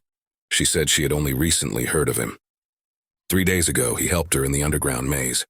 They've been on good terms ever since. Logan wondered, did she go there alone? He sounded worried. The girl looked away again, embarrassed, and said that it was so. The leader was gathering people into a squad, and somehow. She didn't have time to finish. Caroline was surprised. This was some strange behavior. Logan lowered his eyes, his voice even more serious. He asked Sophia to tell him something. He asked her to tell him about Orin. Tell her more about him. The boy seemed very interested, and it was hard to tell if he was just interested in him as a person, or if he had already read the morning's article. Surprisingly, you could hear the genuine interest in the guy's voice. He said he wanted to know as much about him as possible. Sophia didn't know what to say and what to tell her. She looked down. She really didn't know what to say about him, because they had only known each other for a short time. Logan said admiringly that the man had used magic back then. Didn't she remember that? The girl thought about it and tried to remember the events when she had met Orin. This was the first time Logan was that interested in something. The rest was Shin Majutsu's support magic. He did something like strengthening the sword after all. Here she quickly remembered something. A sword? Right. That sword was so strong that it could destroy literally anything in its path. She remembered the moment when Orin had been swirling in a deadly vortex of magical energy. The guy pondered it wasn't just magic, he was also good with a sword. She couldn't say anything for sure. Perhaps it was all because he had been training. After all, he had converted several of his abilities. Mr. Orin had become stronger. After the word convert, Logan thought hard and his eyes widened. Here was the wonder, what did that mean? He wanted to see this very much. Even with all that, he fought perfectly, without making a single mistake. This morning when the kid read the newspaper, he was confused to hear that Orin had been kicked out of the guild because it was so unfair. He was very angry at this situation. Initially, he didn't consider his leader a strong adventurer. But as time went on, his opinion changed greatly for the better. He remembered that moment when they encountered a huge ogre in the maze. That monster, its movement suddenly slowed down, and Mr. Orin activated the ability, reduced his radius thanks to the power of support. And he was very surprised. It was the first time he'd ever seen such a technique. After all, debuff magic is very hard to own. One must know the ins and outs of the movement techniques. Selma herself rarely uses it, and this person applied the debuff effortlessly. Many times he had fought under his command, and each time he had admired the man, admired the mastery of his techniques. On their first outing, when he had just learned support magic, they had dealt with the enemy very quickly. That's when it struck the kid as odd. He tried changing his way of attacking at that moment, and suddenly felt his strength increase manifold. Obviously, it was all due to training. The boy's eyes grew confident. He wants to continue to follow Lord Orin. After he changed his mind about him, this man has become a real leader for him. Now, among other things, he had become his very best friend without realizing it himself. But still, there was a single question on the kid's mind. Why exclude such an experienced fighter from his guild? At this time, Sophia and Caroline were talking to each other. Caroline said that she was a vanguard attacker. That's a strong role, right? Sophia hesitantly answered that she thought yes. Caroline rejoiced. That means if she becomes the vanguard attacker, she'll be the strongest. Sophia said that wasn't a bad idea. Logan listened to their conversation, absorbing every word. Sophia said excitedly Caroline would win before she knew it. That would be great. They decided to work on their skills together. Logan wondered, some people say this man is a genius. But what does genius mean? No matter how, he must succeed. That was his only goal. To help him, his mentor, he must become stronger. The girls turned around at him and worriedly asked what was wrong with him. Is he tired? The boy replied with a little hesitation that everything was fine. He was more energetic than ever. Soon night came. Twilight covered the entire sky, and the city that lay beneath it. The Night Rabbit restaurant was bustling with activity, and loud voices of customers could be heard from everywhere. Orin was sitting at the table, smiling, holding a glass with some kind of drink in his hands. He had already managed to relax a little after a hard day, and now a smile shone on his face. From the other side of the table, Bernard's cheerful voice could be heard. The man sat back and smiled broadly. It was obvious how good he felt right now. He said that as far as he knew, the main character had a lot of interesting stories to tell. While they still can, it takes a good drink. All the more reason to go to work hungover. So tonight we've got to get wasted. Orin was already pretty intoxicated, and he brought his glass up to take another sip. I should have gotten a good night's sleep, he thought. Ansem says that, as Orin says, it's better to have a big table than a small one. Besides, he doesn't know how best to greet him. Bernard drank a large glass of beer in one gulp, and asked, why greet Orin? Why don't you sing him a hymn? Besides, it's midnight. Anyway, regular lights aren't enough, but it does look quite aesthetically pleasing. No complaints, it's perfect. There was a small chandelier hanging from the ceiling with several beautiful lanterns that shone brightly. The guys were sitting at the table, devouring the food, talking among themselves. Still, after a mission, it's a good idea to relax. So there was no need to think about anything, just eat. Orin looked at his companions in surprise and wondered, is it normal for them to have fun for no reason? What difference does it make? It's better than sitting up every night racking your brains over a book. Emptying it into his glass, Bernard thoughtfully said he was a fool. Does he even know what he's saying? Yeah, there's a lot of political issues going on right now. Orin thought. Even so, he can't just rest. The guy started picking at his plate with his fork, cutting a large and juicy piece of meat. It was very noisy here, but today's news made him very angry. And just like that, you can't rule it out without knowing what's going on. Maybe he was just unlucky. The boy tried to pull himself together and take on his merry form again. He smiled broadly, trying to hide his inner turmoil. Well, not about that now. He suggested they talk about hobbies. It had been a while since they'd had dinner together. Bernard was surprised after saying those words. Did he really say that? Ansem was also very surprised. It wasn't like their acquaintance. Orin tried to diffuse the situation. He wouldn't be stone-faced forever. He just wanted to have a heart-to-heart talk with them right now. Ansem said he wanted to know something. About this morning's news. Is that what you do to a vanguard attacker? If the guy didn't use magic, he wouldn't have been defeated. Bernard asked in surprise, so what happened? The guy had permission to use magic after all. Why now? Was he able to turn it into a sword? The boys asked him if he could explain why he did it. Orin tilted his head and thought for a moment. Well, now was not the best time for such heartfelt stories, but there was no choice. After gathering his thoughts a bit, he said that as a child he loved sword fighting. As a kid, he wanted to become a swordsman. He was curious to know what it was like. That's why he decided it was the perfect opportunity to try to take up the sword again. Ansem looked at him and said that a long time had passed since then. There was a lot of curiosity in the man's gaze, and he wanted to know more about it. Weren't Orin's parents against it? The boy thought for a moment and answered that his parents didn't say much about it. His grandfather was a former adventurer who defeated a huge demon beast with just a sword.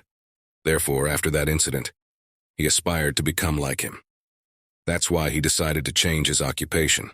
The guy said it goes the other way around then, so because of that he wants to be the strongest. It happened when they were going down into the dungeon. That's when the earthquake hit. It took their group by surprise. Plus, the monster was huge. Yeah, he had to slow him down. The guy said he should have originally pumped those abilities, but for some reason he had to use it. That's why he did it. Back then, he didn't care about the consequences. The goal was to defeat the monster. His interlocutors listened to the protagonist's story with fascination and surprise. At the time, he was proficient with new swordsmanship. so he decided to use his sword while using magic at the same time. Ansem looked at him with surprise. A combined attack? It sounded interesting. He asked, and the bottom line is, was he wrong? Orin replied that no, he was not wrong. Fuyozushi would become the strongest adventurer. There was so much confidence in his voice that it was hard to doubt his intentions. It was too early to jump to conclusions. He had a lot of plans right now. It would take a lot of effort as well as a lot of time. His companions looked away from their food and stared at him in surprise. What was the meaning of all this? They wanted to know more about it. The boy was too vague. Orin smiled and said in a good-natured voice that he couldn't tell them everything right now. The boy needed to get the subject across as soon as possible. He's already given away too much. So it's not time to tell your people all your plans. All right, well, what's going to happen? They got a new swordsman. Orin sighed and said that anything was possible. They'd had a great chat today. He was about to leave. The guys looked at him in surprise. Is he leaving already? The protagonist said politely that he was very happy to see them. At this time, the boy paid no attention to them but was immersed in his own thoughts. A labyrinth he wants to go through alone. Maybe this can help him in some way. His friend said the guy's too wound up about it. He needs to learn to relax somehow. The headquarters of the Silver Rabbit clan. Hot water was pouring from the shower, and the room was completely enveloped in steam. Caroline stood in the shower and washed herself. Tomorrow the training sorties would finally be over. She couldn't take it anymore. Sophia was standing next to her. Caroline said she missed her brother already and Sophia. The girl embarrassedly replied that she did too. For a second her face grew sad, so they wouldn't see each other again. Standing in the shower, she wondered what Orin was doing now. Caroline looked at her in surprise. The girl asked, and why is she so worried about it? He's strong, so he can handle anything. Sophia blushed with embarrassment and said that her friend was right. Caroline moved closer to her, which made the girl blush even more. She asked if she could become like Mistress Selma, as strong and beautiful. Sophia embarrassedly replied that, of course she could. She will be even better. But still, the girl couldn't stop being sad. She missed him very much. When could they meet again? The events traveled back in time many years ago. Several uniformed men stood watching the two boys fight. A swirl of magical energy almost completely engulfed them, as if they were in some kind of mad dance. Their swords crossed and there was a clang of metal. As I expected, it's Oliver, and he calls himself a hero. By all accounts, Oliver was much stronger than his opponent. They used to call him a genius, but now there was doubt. In the end, Oliver dodged and toppled his opponent to the ground he won. Orin lay on the ground and looked up at his opponent. The teachers watched closely, followed each stage of the battle. One of the men exhaled heavily, this genius only in words. Orin was lying on the ground and could not move. He was very weak from the battle and breathing hard. He exhaled heavily and said that he had lost, but it didn't seem to upset him in the least. The boy laughed and said that Oliver was very strong. He seemed genuinely happy for his friend because of his victory. Unfortunately, Oliver didn't share his joy. He harshly asked him, why doesn't he take this seriously? Orin looked at him in surprise. Oliver continued to be angry. He wasn't fighting at full strength. No wonder he lost so quickly. The boy was not agreeable. He wanted to fight again. He was sure his opponent had beaten him fairly. Oliver's power even outstripped his. And that was the end of his power. Oliver didn't want to believe it. He said it was all lies. He doesn't think he's won yet. The guy was demanding a rematch in a confident voice. He wanted to prove that Orin was much stronger. Oliver asked him why he said he lost. He's a fool.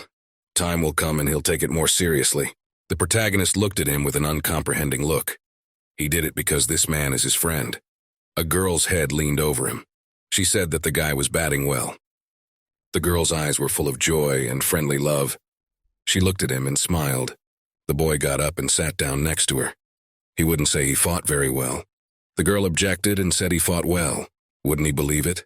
She said she knows what he's really like. He's very strong. She is sure he will be even stronger in the future. The girl wanted to cheer him up some more, but he interrupted her. He said he knew he was weak. That's why you shouldn't say that. The boy looked down at the ground. The teachers turned their backs on him and strode in the opposite direction.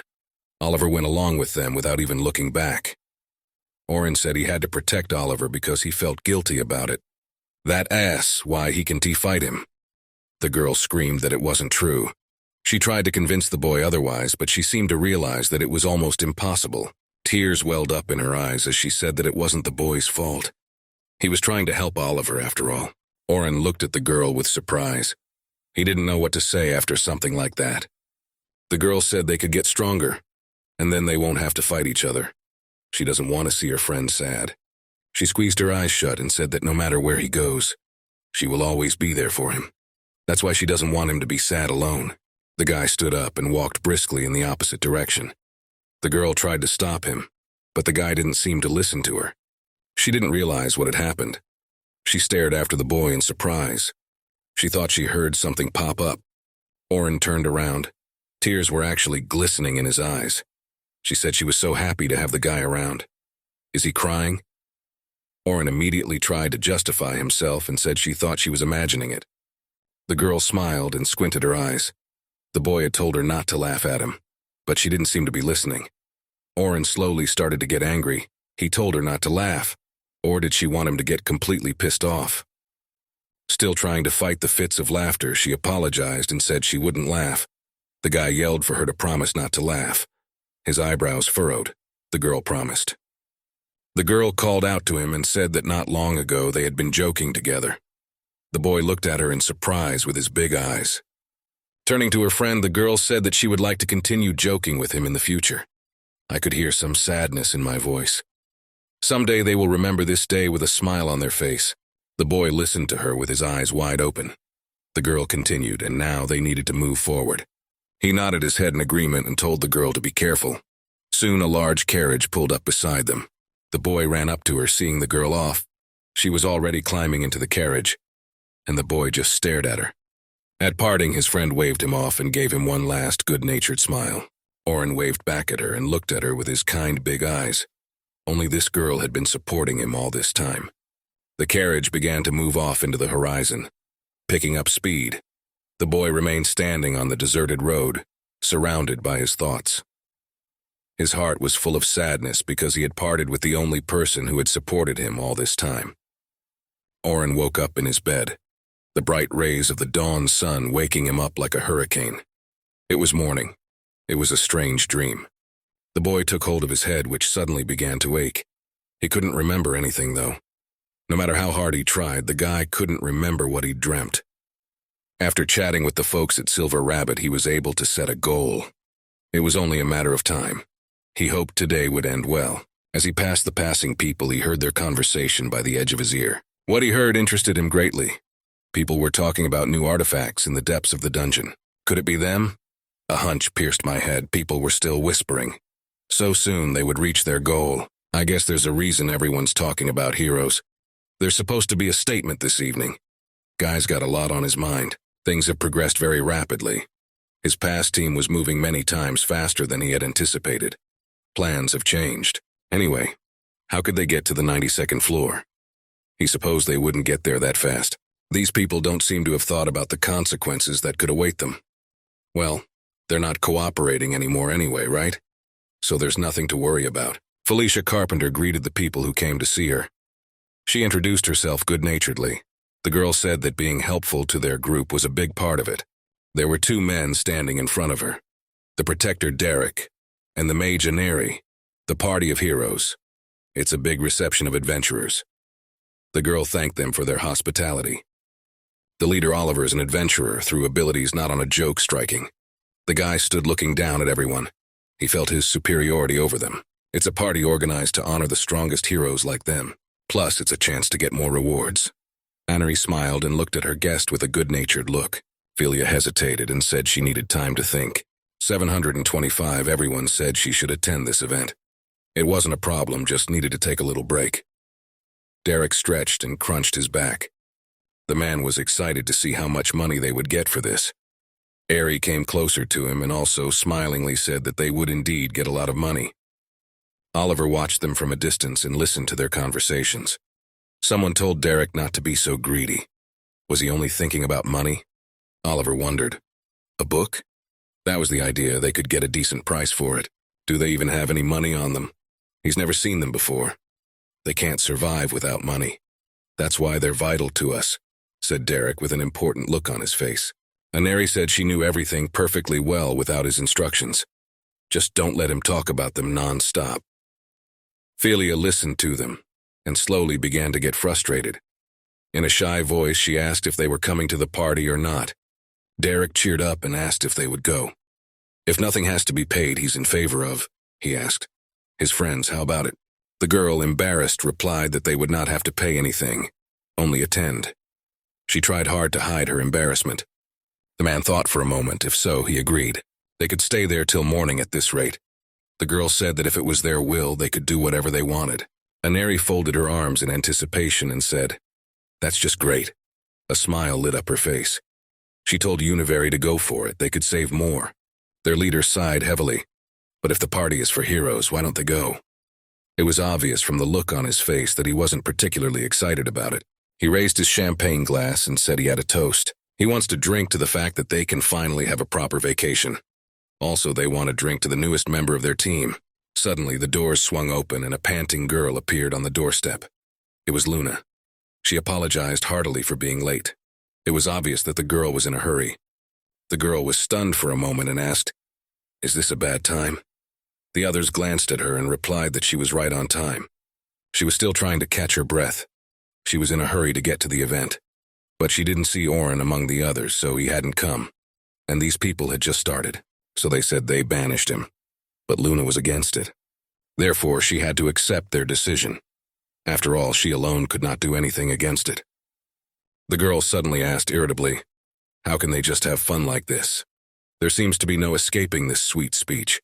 Quite a law-abiding person." The girl's face turned serious. That they were having a holiday, but she had heard that Orin, whom they had just banished, had allied himself with the Silver Rabbits, and that he was going to the dungeon. Is that true? After saying that, Oliver felt like he'd been electrocuted. He's in the Silver Rabbits? Are they kidding me? A man who was expelled 3 days ago. How dare he? Oliver was slowly starting to boil over with anger. He couldn't believe what he was hearing. Everyone turned to the girl and started asking, "Does she even know what she's saying? That's a load of crap. He won't rise above his current rank." Luna didn't stop. She asked to finally be told what had really happened. Oliver wondered if she should know. Something had to be thought of to divert her attention and end this uncomfortable conversation. The men started talking. He ordered her to stop acting like this. Eri says it's his own fault for being banished. Now they're having a party, so she asked him not to spoil the mood. After saying that, the girl felt as if she had been hit on the head.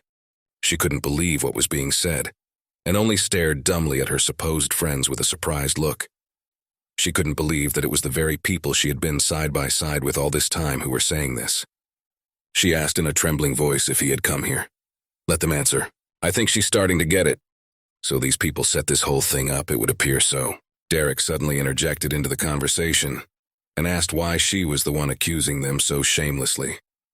It's the other way around. They were set up. The man furiously tried to justify himself. You could see on his face that he was lying, but he didn't want to admit it. He said that Orin decided to leave on his own, and that's why he was banished. Hearing those words, the girl was shocked for the umpteenth time. She could hardly believe it. She realized that these people were probably lying. So it's true? She looked at them like she was ready to kill them now. Oliver tried to justify himself. He said that the girl had gotten it all wrong. The man didn't join them because of Orin. Philia intervened in the conversation, and in a shaky voice said that she was a new member of the team. She was pleased to meet them, only she asked them not to get angry. They apologized. Orin probably wouldn't stick around himself. He's probably already left. Did Luna want to see him? Derek suddenly went into a screaming fit. He said, all the more reason for them to have a new team member. Don't let her ignore her. The girl didn't seem to be listening to him at all, and the guy got mad. Is she even listening to him? Oliver put his hand out in front of his face and told Derek to finally calm down. The man was breathing hard, and he couldn't remember himself from anger. In a calm voice, the man asked her, She realizes that, doesn't she? Orin had chosen his own path, and they had no right to stop him. Almost crying, the girl lowered her eyes and said it wasn't like that. This man wouldn't leave things so easily. She knows him well, so she doesn't believe he could have done that. After all, they've been through a lot. Besides, this man's abilities surpass all the members of the team. Her voice made itself cold and calm. She said that without Orin, she saw no point in staying here. Everyone looked at her in surprise. It was obvious from their faces and frowning eyebrows that they were very unhappy that their party had been interrupted. Philia looked at all of this with frightened, sad eyes. She didn't understand, and thought that she was the cause of such a quarrel. Oliver stepped closer to her. This girl is way overestimating him. She's too young to understand this one. The way I see it, she's impossible to change her mind right now. Eri suddenly shouted for everyone to finally stop being hysterical. It's about time we got down to earth and faced the truth. Her voice was so angry that it was hard to believe that this girl had once been good-natured. She asked Luna her whole life would be ruined without this person. Nothing has changed, right? If she doesn't like it, then let her just accept it. The girl didn't know what to answer and only clapped her eyes with helplessness. Even so, her voice trembling, she struggled to keep her cool. This is not a good time to have fun. Oliver looked at everyone with a serious look. Therefore, there is no need to scandalize now and make quarrels.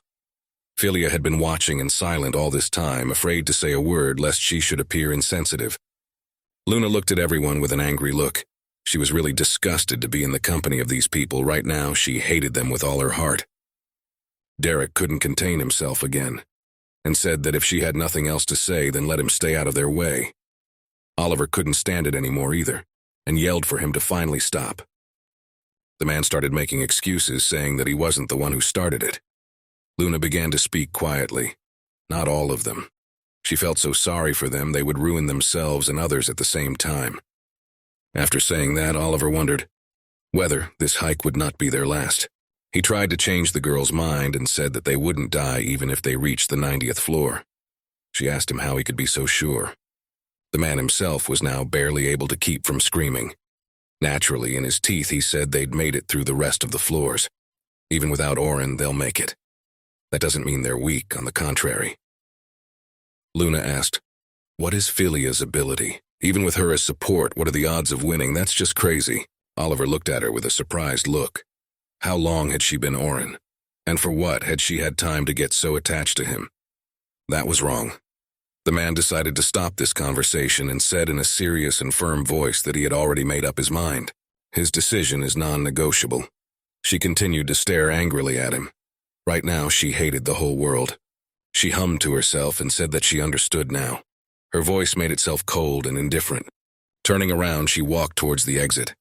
The man tried to stop her, but the girl did not react to his words. Head down, she whispered under her breath that it looked like it was over. Oliver stared at her, unable to say a word. That's when Eri started to freak out. What the hell is she talking about? It's not over. She's just making things worse. Derek was right in her face. It's his own fault for being too bold. Philia approached Oliver and shyly asked, "Is this the Luna who got along well with Mr. Orin?" The man replied irritably that she was. She just needed some rest and alone time. The girl said that she feels like she is very upset right now, but she's sure that Luna will be able to handle it. The girl didn't seem to understand anything, but still tried to stay calm. Philia said she understood everything.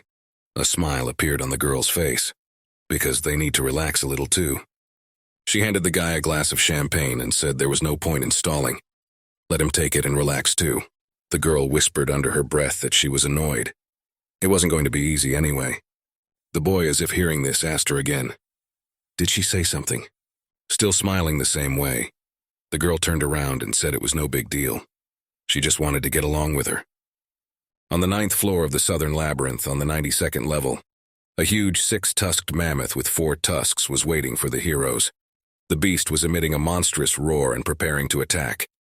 Oliver was immersed in the battle, the whirlwind of magic completely enveloping him, and he let out a battle cry as he prepared to slay the monster.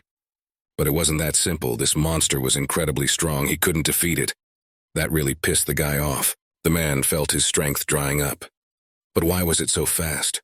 Before, he could easily fight these monsters without even feeling weak. Oliver lowered his arms exhaustedly. The stone was running out of power. If nothing was done, his body wouldn't survive the reboot.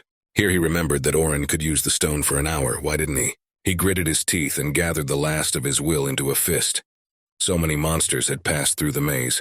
How much time had passed? The man turned to his companions and said that his buff was running low. Philia must find another one now. The girl was confused by such a rapid flow of events. She apologized as she did not immediately feel it. The man looked at her with an appraising gaze. As expected, she's still a beginner. She doesn't have much experience. We'll have to be patient for a while until she learns. The girl frantically searched for the right buff, but she could still find it. Even after moving to the 3rd floor, her aura had changed a lot. Perhaps it was because of the change of scenery. We should ask the others. He warned Derek that there were a lot of blind spots. He needed to be careful. The girl looked at him with a frightened look and tried to concentrate. She wasn't very good at it since it was the first time she was in this situation. She apologized and said that there was some activity in the blind spot. It might be a demonic beast. We need to be on guard. Oliver walked over to her and asked how she was feeling. Could she use magic now? The girl waved her hands and said it was impossible. The atmosphere and circumstances are not right to use magic as it should be. She lowered her gaze and apologized. She was very ashamed of her blunder. She has been a mage for 10 years, but now she was just useless. What a pathetic look she had now. The man warned Eri that it was the last floor. The girl had already prepared to use her spell when suddenly the guy looked warily in her direction. There was something about her that disturbed him. He asked the girl loudly, why is she using such weak magic? Let her be more serious. She angrily replied that she was doing it to avoid problems later. No one understood what was going on, and the team was in turmoil. Oliver didn't understand how one could use low-level magic against such a monster. The mammoth seemed to remain unharmed and continued to approach the team with quick steps. The man anxiously looked towards the monster. This was already a big problem. Something had to be done, or they were all going to die. Derek shouted to the others not to relax. Even he realizes the situation is critical. What are they supposed to do now? The squad leader was confused. Of course, such weak attacks wouldn't work against it. This monster has a very strong defense. It would take much more strength to penetrate it. Every time he was saved by his sword. He could easily slaughter any opponent with almost one blow, but now his strength was running low. And even the support magic wasn't helping. Why? The man held tightly onto the cold hilt of his ball, still hoping that he would succeed. As for that monster, they absolutely must kill it or they'll die themselves. Derek shielded himself from the blow, barely able to stand on his feet. The commander shouted and swore loudly. Anger was drilling him. Now they were failing and he couldn't understand the reason why. Why are they so weak? The team members stood at different sides and fiddled with their eyes in incomprehension. Each of them realized that they were now in a very bad position. The strength of their team had fallen greatly. Luna lowered her eyes and said in an angry voice that she didn't even realize what kind of answer the man was expecting. Apparently hearing her words, Oliver turned around and shouted, "Does she know something?" Obviously she knew. He wanted to find out sooner rather than later. The girl closed her eyes and shook her head. No. He doesn't understand anything at all. Even she couldn't say anything. Her voice sounded indifferent, as if she didn't care at all. Aneri got angry and yelled at the girl. How could she act like this when her comrades were in trouble? She was filled with anger. They were already in a bad situation, and now this girl was ruining the mood. With a kind of sarcasm, Luna asked, "Are they comrades?"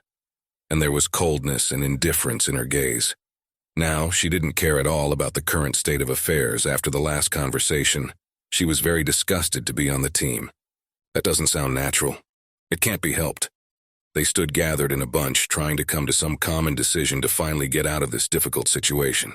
Luna looked at them indifferently and said in a cold voice that these guys were originally weak.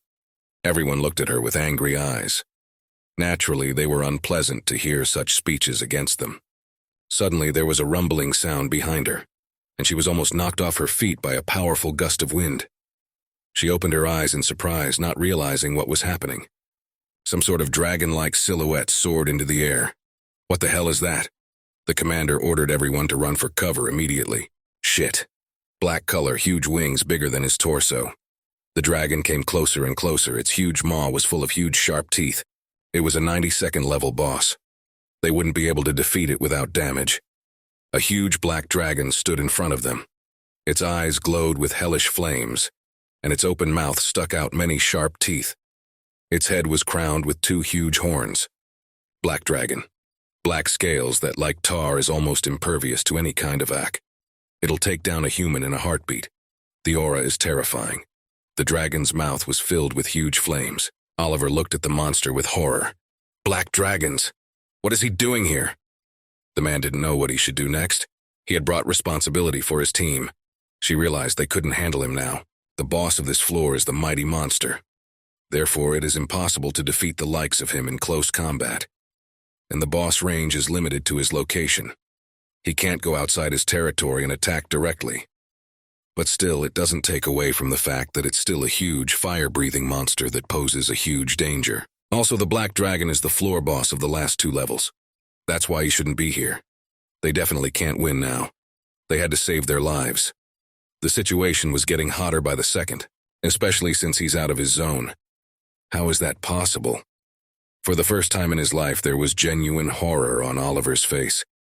He'd never encountered such creatures before. But the man didn't finish his thought. The dragon lunged towards them and roared with such force that its roar threw the whole team far back. This beast was truly invincible now. The friends flew backwards. They couldn't stay on their feet from such a powerful blow. His strength was so enormous that even together they would not be able to do any damage to him. A single roar drove them away. Terrifying power.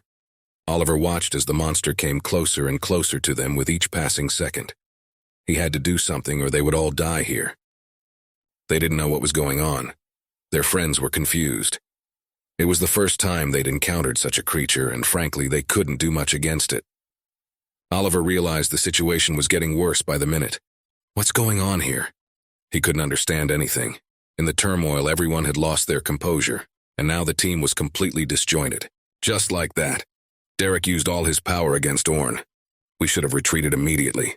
The man lost his composure for a second, confused in his thoughts. But he was called back by a loud female scream. There was a real terror in his eyes that he hadn't felt in a long time. Men were used to being able to handle any monsters in stress, but this was a different situation. Luna screamed that they had no chance of winning. Para, retreat, we need him to give the order. The girl was frightened now. She truly feared for her life. Even if they retreat, the dragon will pursue them. Damnation, there's no other way out. A man ran up to Philia and shook the frightened girl by the shoulders. He asked loudly if she could move. The girl tried to pull herself together, and in a stammering voice replied that she could. All right. The guy said for her to be his support, he'd fight him. The girl nodded understandingly. The girl used a power increase spell on him. The man immediately felt his stats increase with each time. He smiled and clenched his fist. It looked like that should be enough. At least the man sincerely hoped so. The situation was critical and getting worse by the second, so there was no other way. The dragon had already prepared and opened its mouth, its fire glistening in it, ready to spew at them right now. Oliver wasn't going to back down. He gripped his sword even tighter too. Let's see who's who. There was incredible confidence in the man's eyes. His sword glowed with a magical filling. After a second, he used a magic convergence spell. The girl looked surprised at everything that was happening. She didn't realize what was happening. Oliver's ball lit up with light. It was Oliver himself who possessed this unusual ability. Everyone watched in amazement and waited for further events to unfold, so they can win. Hope was heard in the girl's voice. The chance of victory is high since he is getting rid of monsters with this power. Originally, there was no need to use it. It was a golden flash, harboring great power. The man was so overflowing with magical energy that his body itself began to glow with a bright golden color. His face was transformed. He was incredibly confident in his abilities. That's right, that's his main trump card. The man swung the ball around and released a flash of incredible power towards the huge dragon. He hoped that at least this spell would be able to slay this infernal creature otherwise. They had no other choice. After he finished casting his spell, Oliver looked at the dragon with a haughty look. He was almost completely sure that this powerful attack would be able to defeat the creature after all. Without its wings, the black dragon is not so nimble. Now he can't keep up with them. They can finally retreat. The man ordered everyone to move forward immediately. Suddenly something happened that made his heart skip a beat. He turned back around and saw that the dragon remained completely unharmed. What the hell? A look appeared on the guy's face. There isn't a scratch on him. Philia shouted to him to be careful. She released her spell, gathering all her power from concentrating it in her hand. The rest of the guys just watched with eyes full of horror. There was nothing they could do. If even their leader couldn't defeat the monster, they were completely powerless now. The heroes froze without being able to say a word. They just watched in silence as their deaths inevitably came closer and closer to them. They had almost resigned themselves to the fact that now their end would come. Oliver was completely exhausted. This spell required incredible concentration of magic. Now he just stared at the dragon with an uncomprehending gaze and gritted his teeth. His skill didn't work. The dragon was gathering all his strength together to slay these insolent men who dared to disturb his peace. It even seemed to have grown in size now. Oliver was still trying to move away from shock when suddenly the girl's voice brought him out of his stupor. He turned to the girl. It was Luna. The man's voice trembled and he looked at her with eyes full of terror. Now he was ready to fall through the ground to avoid this nightmare. In a colorless voice, he asked what should they do. The girl asked sternly, "Isn't it the leader's job to decide what they should do?" She moved closer to the guy and slapped him. The girl yelled for him to finally pull himself together. Oliver looked at her with a confused look, and he couldn't get his thoughts in order. "They don't seem to have any other choice." The girl's voice sounded doomed. "We have to use the fickle door. However, the point of movement is chosen random room with the boss is the same. Questionable procedure, but still, worth a try." They didn't have much choice, into a room with another boss. But at least they can get away from the black dragon. Oliver began to stutter imperceptibly to himself. He told the girl that she was right. They had no choice. He tried to make his voice as serious as possible to get the attention of the others. He said, "Now they are using this door. As soon as they do, there will be a warp of space. Everyone needs to jump in there." Everyone readily responded. He was very sorry to admit it, but this time they had lost. But at least the main concern now was preserving their own lives. The dragon suddenly dodged and soared into the air, raising clouds of dust behind it. Damn it! He blocked their way. Oliver glared at him with anger. Before, the black dragon hadn't been so bright. Opening his huge fire-breathing maw, the hellspawn rushed at the company with a roar. Now in a few seconds he would devour them. It was flying straight at them. The commander ordered everyone to stand back now. Luna was scared out of her wits. This can't be happening. He's anticipating their actions. At this rate, they're going to die in here. The dragon flew straight in the opposite direction to cut off their escape route. A dragon what? Flying towards the door. The huge black dragon flew at great speed straight towards the door that served as their only way out. Suddenly, the whole place was flooded with a bright light. It was a flash so powerful you'd have to cover your eyes to avoid being blinded. No one realized it was happening. Suddenly, everything stopped abruptly. There were only thick clouds of dust around. Where the dragon had just been, there was only a huge scorched part of the earth. For a few seconds, they were still reeling from their stupor. Had he disappeared? Anarian said that if they were saved, it was a very good thing. Luna got angry and asked her how can she say such a thing. Does she even know what it means? Oliver stepped closer and said that the situation was worse than ever. The black dragon had moved into the room with the other boss. And now, unsuspecting explorers could meet him. But to make the door work with monsters, here he didn't think it was possible in principle. Each time they were hit with more and more shocks. Derek gritted his teeth and asked fearfully, "What are they going to do now?" Luna said with a serious voice that the first thing they should do was to return to the guild and leave a request for a forced return. That's the word that shocked everyone. Forced return, what is that? The girl answered that it was a guild card ability. Moves all adventurers from the labyrinth outside of it.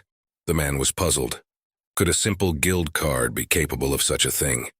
The girl by Nori, his look said that considering they don't know where the dragon is, she figured they had no other choice. Oliver gritted his teeth and said angrily that they'd probably get a not insignificant fine for this. But they were in no position to think about that now. Having finished their musings, the whole company moved toward the exit. They ran swiftly through the great and southern maze, down the corridor of the 92nd floor.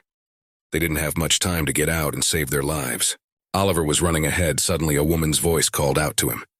It was Luna. She wanted to talk about the next steps. They must find and kill the black dragon. But they can't do it with their current composition, so... The girl hesitated. In a confident voice, she said they had to get Orin back and comb every room with the boss. Hearing this, the faces of all the group members lit up with surprise and incomprehension. They had been reluctant to take Orin back all this time, and now they were faced with a choice. Everyone started asking the girl, is she going to want to replace Philia with Orin? What was she joking about? The girl was completely serious.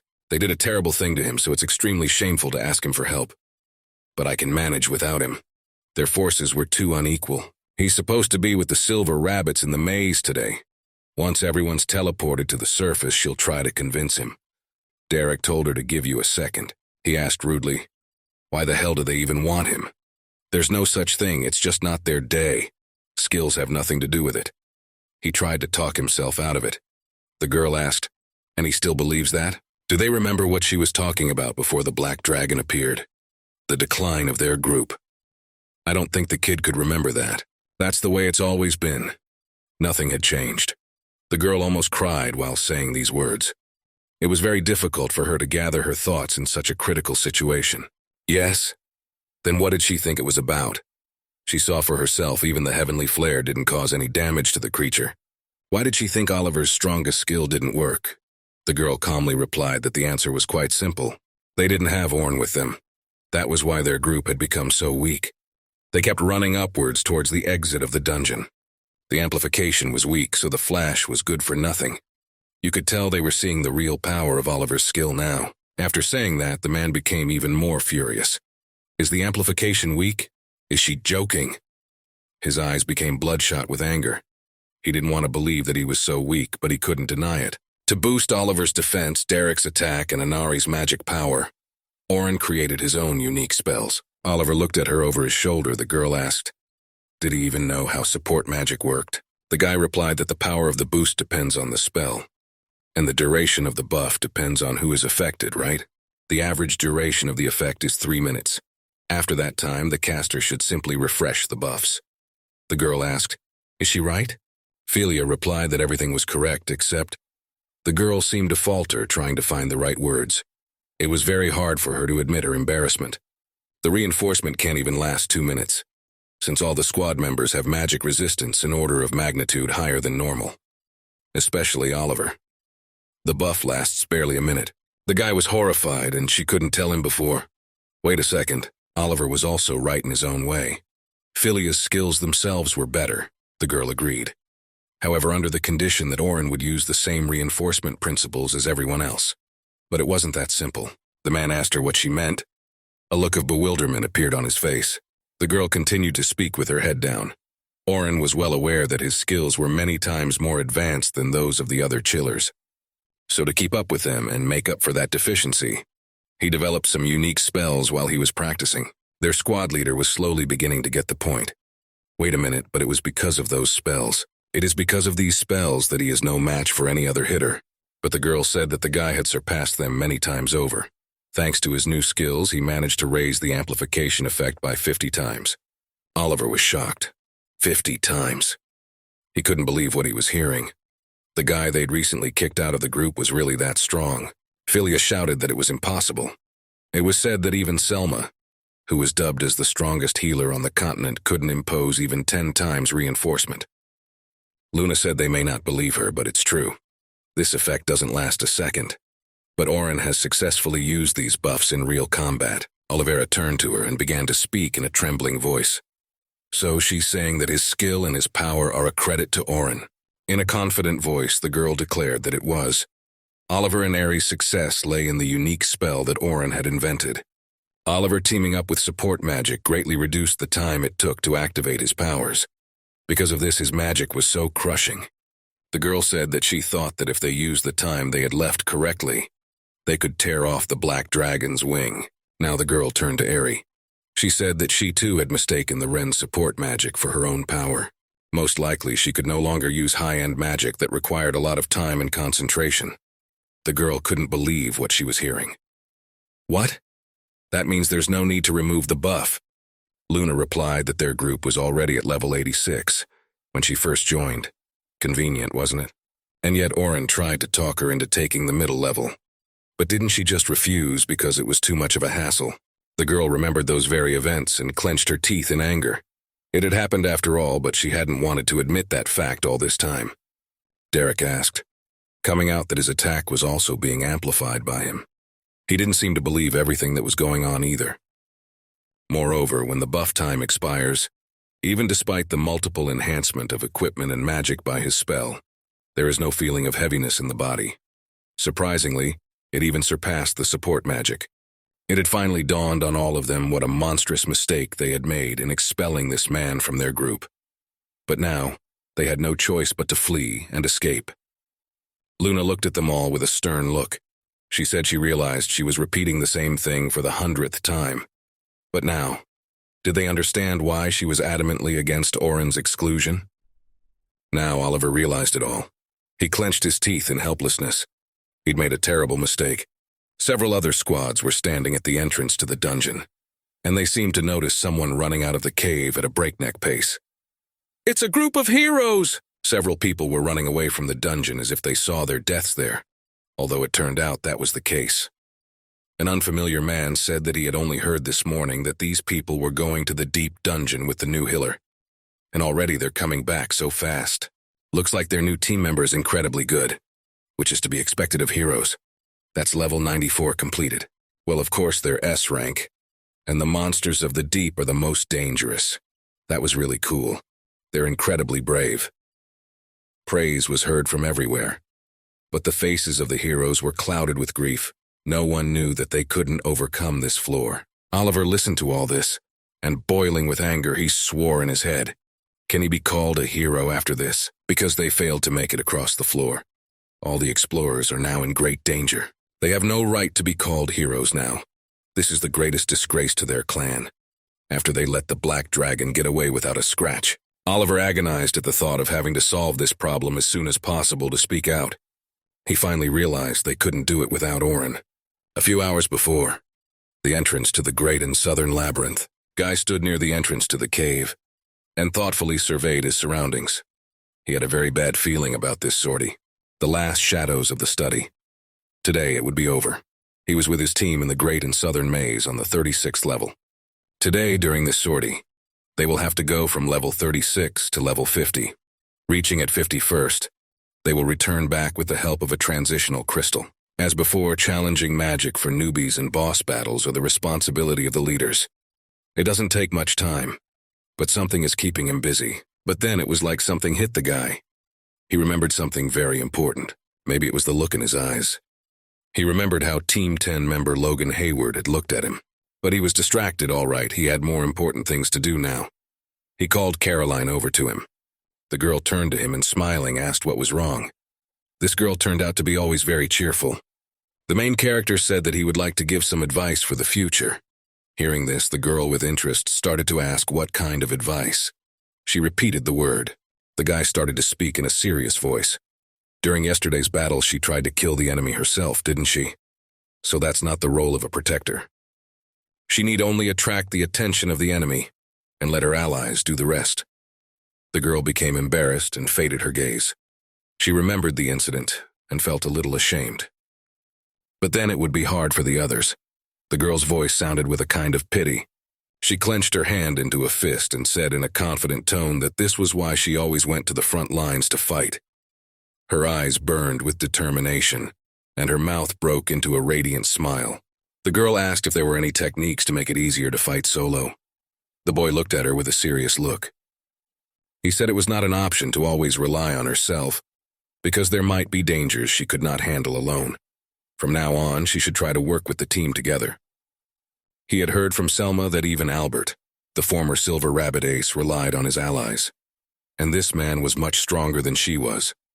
According to Selma, his absence had weakened the Silver Rabbit considerably, and because of that, they had to relinquish their lead of the hero group. The black dragons that reside in the depths of the labyrinth are dangerous even to the heroes. At worst, someone could die fighting it like Albert. Caroline's fault for missing the eyes. But he died covering for his partner who was supposed to be protecting him. That's why she doesn't see the need to keep anyone under for herself. If only she was the only one fighting on the front lines, the others would be safe. The protagonist sighed heavily. This girl was hard to change her mind. He noticed how the expression on her face changed. That look on her face, it looked like he was an outsider. He shouldn't have interfered. Indifferently, he said that he understood everything. He had nothing more to say to her. Let the girl do her best. Caroline smiled her broad smile cheerfully and nodded affirmatively. She was at this moment ready to fight any difficulty points. Soon they began the trek into the labyrinth. It was going to take effort today. Sophia suddenly turned back around and looked at him with a frightened look. The guy asked what happened to her. The girl shyly said she wanted to ask him something. Her voice trembled with embarrassment again. What skills does she lack? What should she do to become stronger? The boy looked into her deep eyes with surprise. He walked closer to her and said that first he wanted to know how she understood magic. Let her try to explain. The girl nodded her head. She still shyly said that first of all, the power that allows you to control the air and cause various reactions to interact with the world around you is called magic. Originally, only demonic beasts possessed magic, so magic techniques were developed against them. With the help of magic techniques, people who can't possess magic cause reactions close to it. The boy listened to her carefully. In general, this girl answered correctly. But to be more precise, technique is the process of turning magic power into a phenomenon.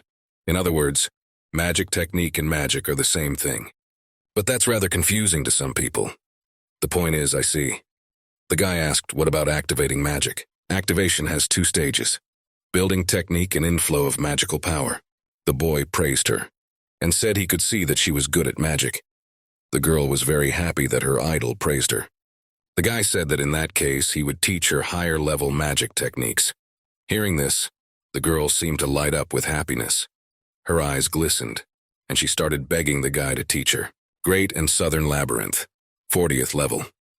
The protagonist continued to explain the essence of a higher technique to the girl. It was called parallel unification.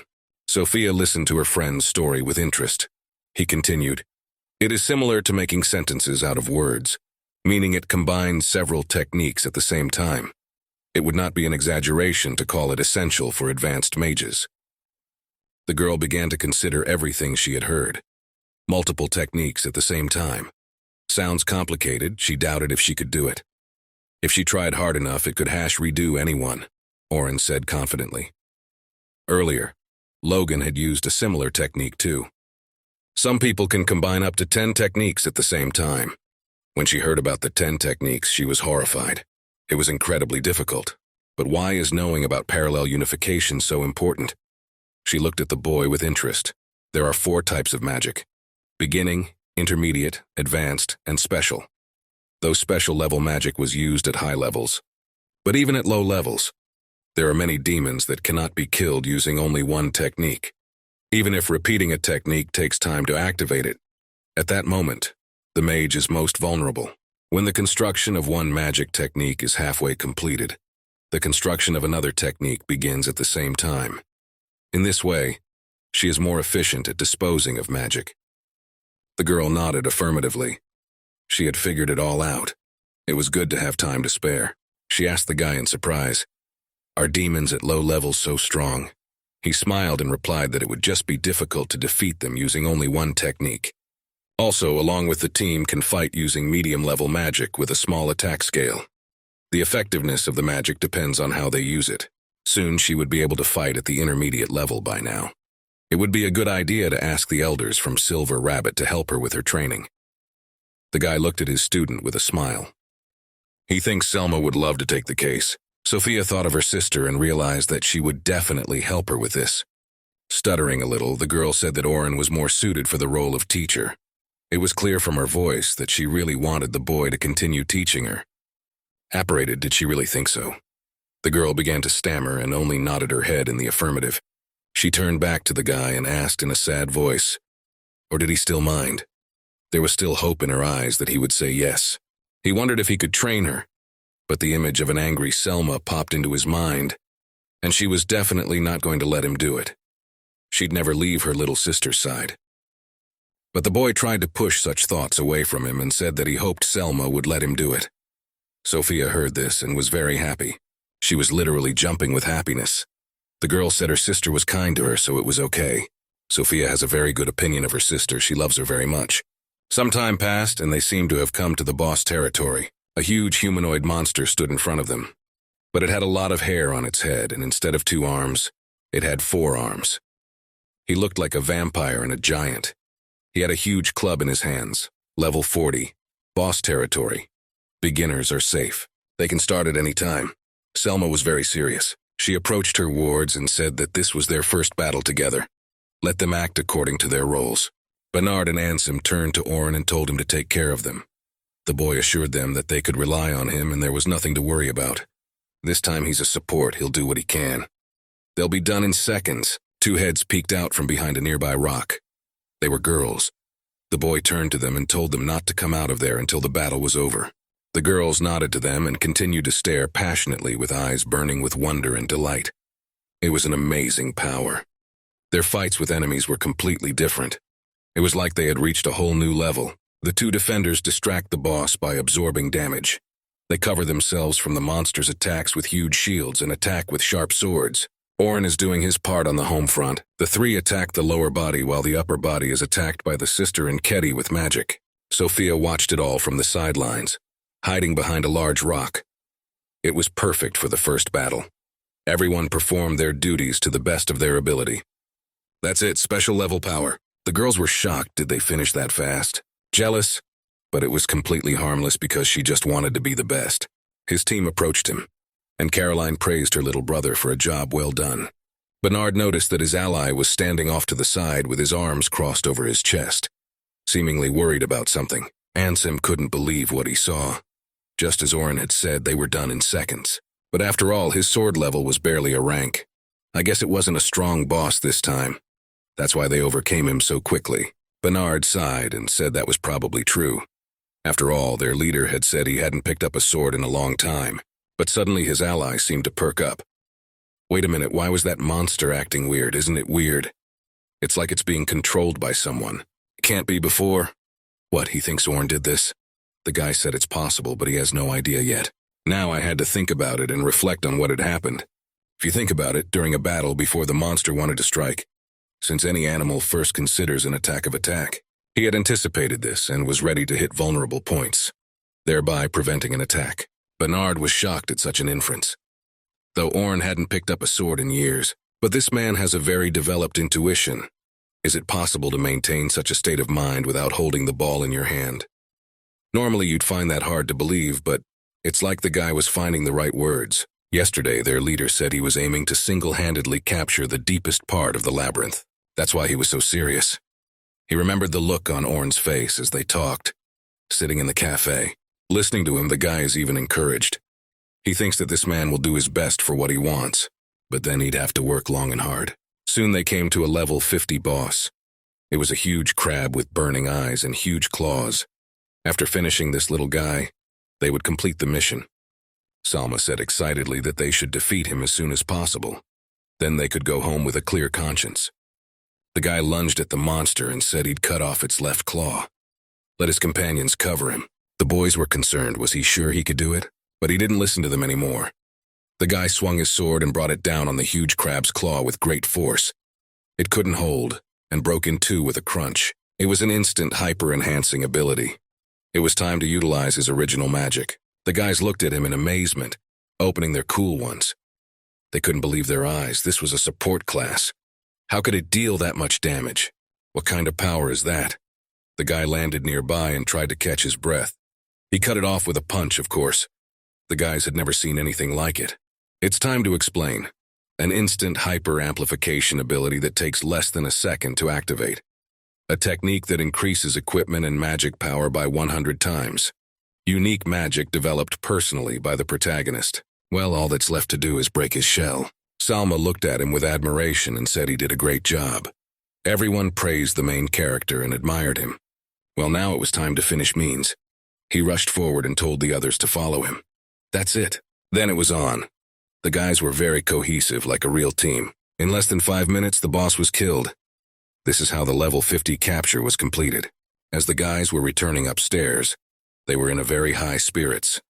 Everyone was happy that they had managed to defeat such terrible monsters and increase their performance. Well, that concludes the main character's mission. He had a lot of fun with this group. He smiled sincerely and broadly. It was good that everything had gone without incident. He wanted to think about something else, but his thoughts were interrupted by the horror he saw behind little Sophia. The girl waved at him, not even realizing that a huge monster was coming from behind. The girl looked at her friend in surprise, not understanding what had already alarmed her like that. At this time, behind her, a huge monster formed, its eyes glistening. It had 2 huge horns on its head. Sophia turned around startled and stunned with fear. It was a black dragon. The boy couldn't believe his eyes. Thus, the protagonist's restlessness turned out in the worst possible way.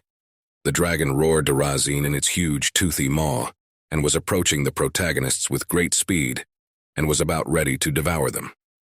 Having conquered the level 50 boss, all the explorers were satisfied, but suddenly space distorted and he appeared, breathing flames and spewing monstrous sounds from its mouth. Due to a mistake by a group of heroes, this creature has moved here, for there is no way it could be on this floor. It was a tyrant who, in the blink of an eye, takes the lives of the explorers of the deep.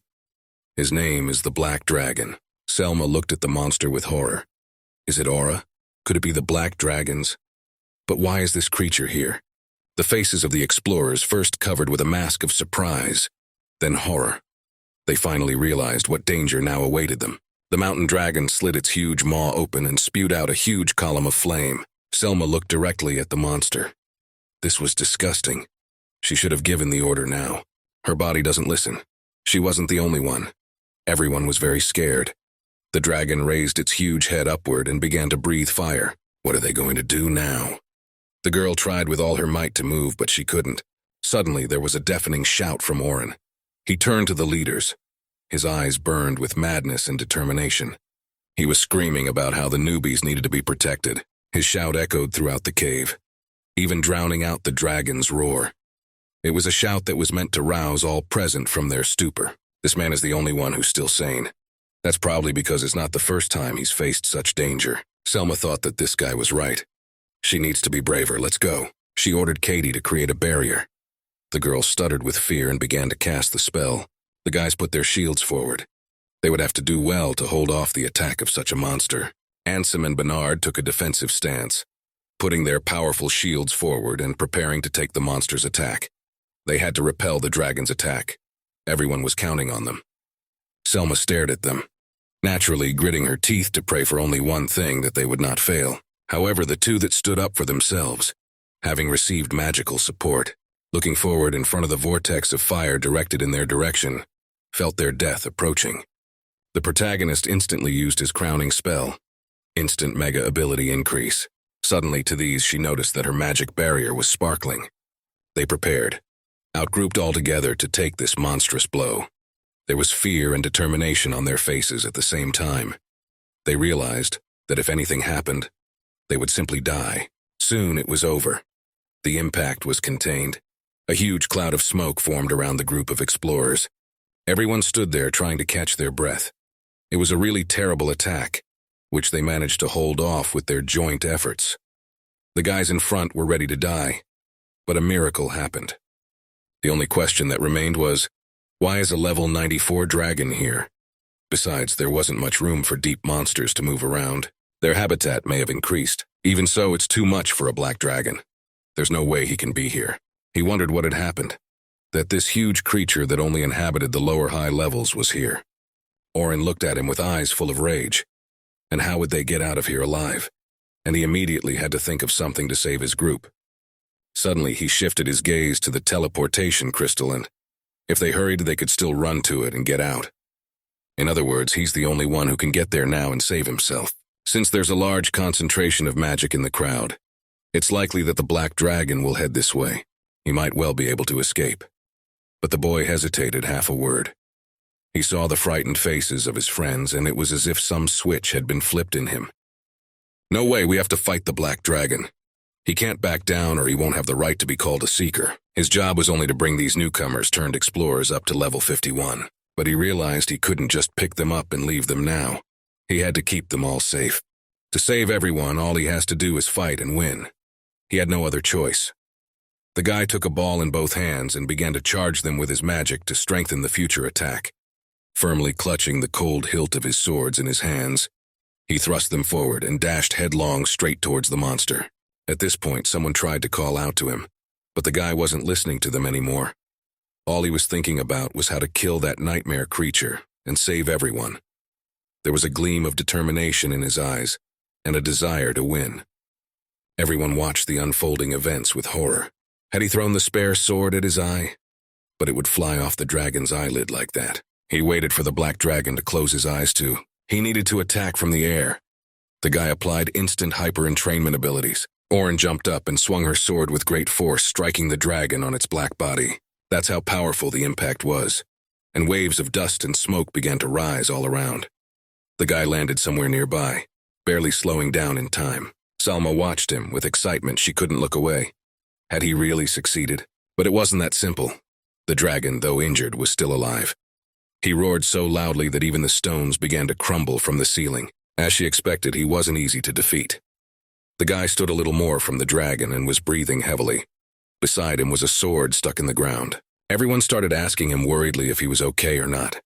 The guy replied that he was perfectly fine. Then I told Selma and the rest of the leaders to make every effort to protect the newcomers. He turned to the others and said in a serious tone that he would fight the dragon alone. There was a chance of victory, so they shouldn't worry. But the girl raised her eyebrows in surprise. After all, she had little faith that the boy alone could handle such a huge thing. The newcomers were very scared, so the guy ordered everyone to stay together. He will definitely protect them. Sophia was very scared, and with eyes full of hope and fear for her little brother, she looked in the guy's direction. The guy immediately rushed to attack again. They tried to stop him, but as usual, he didn't listen to anyone. Right now, he didn't have to pay attention to the extraneous sounds, but concentrated on defense. The first thing to do is to draw the dragon's attention to yourself, to keep the others safe. The boy ran as close to it as he could. Well, he succeeded. The dragon had noticed him after all. He turned his huge head towards the guy, and opened his mouth and began to form a huge fireball of fire and magma. A huge fireball flew straight at the guy, cutting through space. Soon he could even feel its scalding warmth. Putting his hand forward, the guy started to form a protective barrier. But he doubted whether he could repel the attack with a simple technique. It was a reflective barrier. The huge fireball was already almost near the guy as a protective barrier appeared between them. It spewed out more and more flames, but the reflective barrier was fortunately able to block the attack. Everyone present watched in amazement. Caroline was surprised he was able to repel the attack after all. Logan didn't understand what kind of magic was this. The boy looked at the dragon with a confident gaze. How did his own flames taste to him? A huge fireball flew back at the dragon and it roared in pain. Selma was horrified as the dragon, still in one piece. Magic spheres with symbols began to form around the guy. It was his own spell. He applied an amplification to all the parameters of his body. A strange magical aura began to form around him. It had incredible power. A very difficult technique that only high-level mages like Philia can handle. She used such a technique on Oliver in the last battle. However, Orin's support magic power had roughly doubled. In that case, should Selma buff him? But before she could finish her thought, the guy applied a boost to all the parameters along with the overlay. Seeing this, the girl opened her mouth in a daze. What? Is this a superimposition? Moreover, it was a 3-fold overlap. The guy got even stronger. A 4-fold overlap. They could no longer contain their astonishment. 5 times overlapping ability, increasing the full power. Orin stood up so strong that it was almost impossible to comprehend it. His body was exuding incredible magical power. The girl looked at it with her eyes wide open. What the hell is this? This was the first time she had ever seen an overlay effect on this technique. And to top it off, it was also 5 times that. There was an aura around the boy so frightening that her legs shook. She couldn't even imagine how strong he was right now. The boy stood in front of the dragon, which was ready to devour him by now. The beast looked at him with its burning eyes and spread its wings. The dragon opened its toothy maw and roared. Everyone watched in horror as the boy prepared to deliver his devastating blow. No one present could have imagined that such power lurked within him. A second later, the guy found himself already in a different place. His body continued to emit a frightening magical aura. He traveled a great distance in the blink of an eye. That speed. The girl was already starting to get frightened by his power. It was no longer like a normal increase in physical ability. Then what was this technique? She still had no way of understanding it. Support magic cannot be cast. Even if you use a support magic spell continuously, the effect of the previous one is reset. The spell cannot be cast. 5-fold superimposition means that the same spell increases the effect 5 times. Due to the fact that the guy can double the support magic with 5-fold overlap, it can increase up to 32 times. And the second funny thing, it can only be used in a short-term decisive battle. Orin prepared to attack and struggled to his feet. This so hard that the ground beneath him began to crack. The guy was so overstressed that he was bleeding from the wear and tear. Indeed, it seemed as if his body might crack now from such an overload. This guy is stacking 30 magic techniques at a time, resulting in the heaviest workload. He could no longer see anything around him. All his attention was focused on the dragon. I had to get it over with. It happened when Oliver was a child. Two boys were standing in a street that was completely strewn with corpses. Their faces were contorted with grimaces of horror. They were out of breath, unable to say a word. While they were performing sadhana, bandits robbed and killed every one of them. The boys wept with grief but could do nothing. Their hearts were torn with fear and sorrow. They stood in the grand cemetery, which had many wooden crosses. They were nameless crosses because there were too many residents. Then Oliver promised his friend that he would become stronger, and nothing could ever be taken away from them again. The boy's little fists clenched to symbolize the confidence with which he said it. The main character also cried. He also promised to become stronger. From now on, no one will die in vain. These thoughts filled the guy's head as he raced at breakneck speed towards that demonic creature. And in order to protect everyone, he only needed to destroy the barrier in front of his eyes. He ran with great speed at the dragon. There was nothing complicated here. It was only necessary to overpower the enemy. The dragon towered above him and looked at him with its huge burning eyes. From this angle, it looked like a mountain. Salma watched all this with clenched teeth. There was no way he intended to hold up over the dragon alone. It must be incredibly difficult to build a full power increase overlay effect, which initially appeared beyond the realm of reality. All she can do now is protect the newcomer so he can focus on the battle. Even so, the workload is still enormous. The guy jumped high up, towering over the dragon. He seemed to have even gained the ability to fly as his characteristics increased. That's not good. He's more vulnerable in the air. It's easier to attack him there. The girl watched the guy, analyzing his every move, but there was no way the guy was going to back down. He thrust his hands forward and used another spell. The girl wondered more and more each time. What was he up to? Some dark substance suddenly appeared beneath him. The boy exhaled and landed on it to push off and give himself a run-up. Was that an air support? The man looked at him in surprise. The girl couldn't believe her eyes. Was this all of this Orin's work? Even she had never seen anything like this, even with her combat experience. That was Orin's magic too. Magical concentration. Only he and Oliver can use it. It's all about collecting and materializing magic. The difference is that Oliver uses it as an attacker, but it has a very wide range of uses. If you unleash this magic, it can be used to move through the air. He pushed off from the improvised platform and jumped high up, and he was already a good distance away from the dragon's head. Once again applying instant mega-enhancing abilities, he swung his sword at the monster's throat in one swift, dexterous movement. The newcomers watched in amazement. It turns out that the dragon was seriously injured. The boy landed on the ground with a loud thud. The dragon roared. It was injured but still not yet defeated. Selma realized from the look on the boy's face that it was too early to rejoice. The dragon rose again and looked at them with his burning eyes. He was even more enraged that he had met such a tiered recoil. Orin opened his eyes even wider with surprise and shock. Something was about to happen. There was a huge explosion and a cloud of dust rose into the air, and fragments flew in different directions towards me. No one realized what was happening. It looked like the guy had managed to dodge, but it wasn't that simple. Sophia stared ahead, frightened, wanting to know what had happened.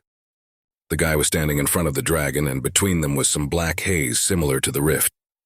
The girl realized that he had changed the shape of the smoke coming from the explosion and was using it as a weapon. Black dragons can do that. The guy was breathing heavily. It looked like that explosion was akin to a magical concentration. He thought that there hadn't been that many attacks in battles with dragons before. In other words, the real battle is just beginning. The boy looked at the dragon and their gazes met. Now it was clear that this was going to be a life-and-death battle. There could only be one winner. He jumped even higher to the dragon's neck, ready to strike. The guy decided that he needed to make him attack with all his might. He thrust his arm forward and used a fire flash. After that, he applied an instant mega ability enhancement. It still wasn't enough. The dragon had an incredibly strong body. It was very difficult to damage it with a simple one. The dragon roared and prepared to once again curve tongues of flame from its mouth. He was angry, and now he was ready to destroy all living things in his path. The guy squinted his eyes. The speed of the attack had increased dramatically. He couldn't dodge. It was necessary to prevent the attack from becoming that. A second later, a stone wall appeared between him and the dragon, blocking his movement for a while. He had no choice but to keep his distance. The boy bounced to the side, dodging the creature's attacks. The dragon was still able to break free, and in one motion it shattered the entire stone wall. Huge shards of stone flew down. The guy was in shock. He was able to break down a stone wall. He put up a reflective barrier to protect himself from the shrapnel flying at him. A wall of magical energy immediately appeared in front of him, reflecting all the attacks flying at him. It saved the guy's life. He sighed heavily. The technique of the original magic reflecting attacks. He was at this moment unspeakably glad that he had it. The newcomers stood back. They were watching the outcome of the battle, but it was deadly dangerous to approach. They had to keep their distance so they wouldn't be hit by the attacks. Logan looked at it all with a frightened look. This was truly a terrifying battle. The protagonist stood on the ground in flames, holding his sword. He was already exhausted, but he had no right to retreat. Selma realized that all the guy could do now was dodge, with no chance to attack. What should she do? There were fewer and fewer options. The boy began to reminisce. Before, when he had fought this dragon, being part of a group of heroes had been much easier. Now he was on his own. Would he alone be able to replace all the team's roles, make good on this thing? He screamed and swore to himself that he would not lose this battle. Now he wouldn't rely on his comrades. He had to rely only on his own strength. The guy's eyes were blazing with rage. His body was strained to the limit. Now he would defeat this dragon on his own. Once again, he rushed towards the monster with tremendous speed. It was so enormous that the air near him shrank. He had to act now. The guy jumped up on his platform and prepared to attack. The dragon is very vulnerable during an attack. The guy has become a decoy, yet manages to dodge all the attacks to keep them safe. Caroline noticed this and thought that these evasions were akin to the movement of the defenders. Orin just moved with phenomenal speed and agility. Amazing, he's unbelievable. Even without Derek's help, it's possible to dodge attacks on your own. And since the attacks are passing by, there's no point in the hill that Luna was responsible for.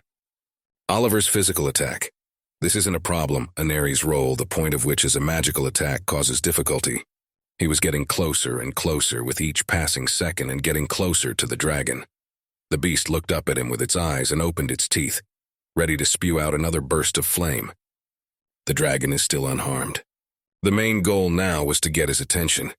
The guy concentrated even more magical energy around him. The thing to do now would be to draw him in close. They would kill him. He ducked and prepared to attack again.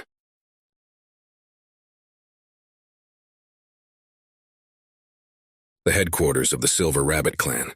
Hot water was pouring from the shower, and the room was completely enveloped in steam. Caroline stood in the shower and washed herself. Tomorrow the training sorties would finally be over. She couldn't take it anymore. Sophia was standing next to her. Caroline said she missed her brother already and Sophia. The girl embarrassedly replied that she did too. For a second her face grew sad, so they wouldn't see each other again. Standing in the shower, she wondered what Orin was doing now. Caroline looked at her in surprise. The girl asked, "And why is she so worried about it? He's strong, so he can handle anything." Sophia blushed with embarrassment and said that her friend was right.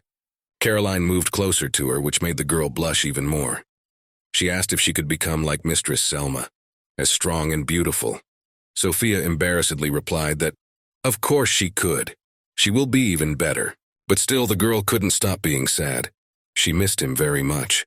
When could they meet again? After a second, Orin grabbed his sword and with great speed ran straight at the bunch of goblins, determined to cut them down. There was the crunch of flesh tearing apart. Blood spurted in different directions, and with one blow, the guy managed to kill them all at once. A lot of support is a handy thing. The walls were stained bright red with goblin blood, but there are weaknesses in this magic. Orin X stood on the cracked floor and reasoned. He looked at the time to see how long it had taken him to clear this maze. Only 3 minutes? The guy stared in surprise at the mangled goblin carcasses covered in their own blood. But there were still a few monsters left. 3 goblins peeked out from around the corner, looking fearfully at the sudden visitor. The boy thought that he needed some more practice. Reinforcing his physical characteristics, he prepared to attack. The effects of support magic were not permanent. The protagonist swung his sword, cutting down the vile creatures one by one. In addition, the support's duration differs depending on the individual magic ratio. In his case, it is 180 seconds. So, you should think to support your teammates or fight by timing your enhancement. The enhancement would end within 3 seconds. After a few seconds, a sign appeared in front of him notifying him of his upgrade. Hilaire, who uses support magic. He is always haunted by time, he is addicted to it. The protagonist swung his sword again and rays of bright light spread out in different directions. Fortunately, after this training, his intuition increased by 20x. So, swordsman and healer. It's a new style that combines 2 specialties. At last, he had finally made up his mind about his abilities. His gaze was full of confidence for the trials ahead of him. He remembered the words of his friends before he parted from them. His abilities, indeed, he was good at a lot of things. But he didn't excel at a lot of things. The boy clutched the cold hilt of his sword in his hands. But if he kept at it, it would help him to become more independent. Not dependent on his command. He will never again be someone who knows a lot, but has never succeeded at anything. He would become an adventurer who would be known as a jack of all trades. Overflowing with confidence in his own abilities, he moved on into the dark abyss of the labyrinth. Today he had reached here. The boy looked at the map to see where he had reached today. A second later, a plaque appeared in front of him, alerting him that the transition record had been saved. Crystals worth for adventurers to mark the transition to the next floor. The boy cursed to himself. There was another group in front of him. This might prevent him from practicing and improving his own skills. In front of him stood several other men. They were talking among themselves, discussing the hike. The guy who was in the group of those newcomers said guiltily that they couldn't blame him. He had made the only right decision. The other man spoke angrily. Trapping a girl and escaping, it was unthinkable. The guy looked away. The man tried to justify himself. He said that a large number of monsters had suddenly appeared, and it was only natural to prioritize them who he had been working with for a long time. Unlike the girl who just joined, Orin turned his back to them and tried not to pay any attention to their conversations. But he listened with half an ear. He shouldn't have reacted to it. But this girl was just a kid who had bad luck with the group. Now she's in big trouble. The guy thought to himself that this was no one else's problem, because he understood the pain, because the band had left him too. He lost his head and began to reason. Moreover, the situation in which she had been lured and left for dead was similar to what had happened to him. After gathering his thoughts, the protagonist gritted his teeth and said in a confident voice that he couldn't stand this kind of talk. The people behind him turned around and stared in surprise. One of the members of the unknown team asked the protagonist who he himself even was. The guy looked at him with a disdainful glance over his shoulder. Getting even closer to them, the guy said that if you listen to them, they are acting like children. Instead of going to help the girl, they stand here and complain about life. Anger glittered in his eyes. People like them are the most unpleasant kind of people. One of the strangers naturally gritted his teeth with anger, and with a furious shout lunged at the protagonist. The man swung around and lunged at him with his fists. They said she was alone in this situation. There's nothing they can do to help her. His fist was very close, and he was ready to punch the boy in the stomach. But then he skillfully dodged, hitting him in the stomach with great force. The man only managed to let out a heavy sigh. I was unable to keep on my feet from such a blow, and he fell to the wet stone floor with a clatter. Orin looked back at him and said, "Let him lie down for now instead of complaining about life." Walking closer to the others, the guy with the formidable voice asked, "Where is she?" People looked at him with an uncomprehending stare, not knowing what to say. His face became predatory. He glanced at them and repeated his question in an even angrier tone. Where did they leave her? In a stuttering voice, he was told that at the end of the corridor he should turn right, explore the second alley to the left. The dark blackness of the corridor was manic in its danger.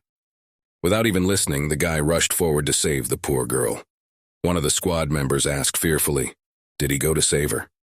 In parting, the guy replied that otherwise he wouldn't have asked for her location. The girl was shaking with fear. In front of her stood a horde of unknown creatures. They gritted their teeth. In their eyes, there was only a desire to tear the poor girl.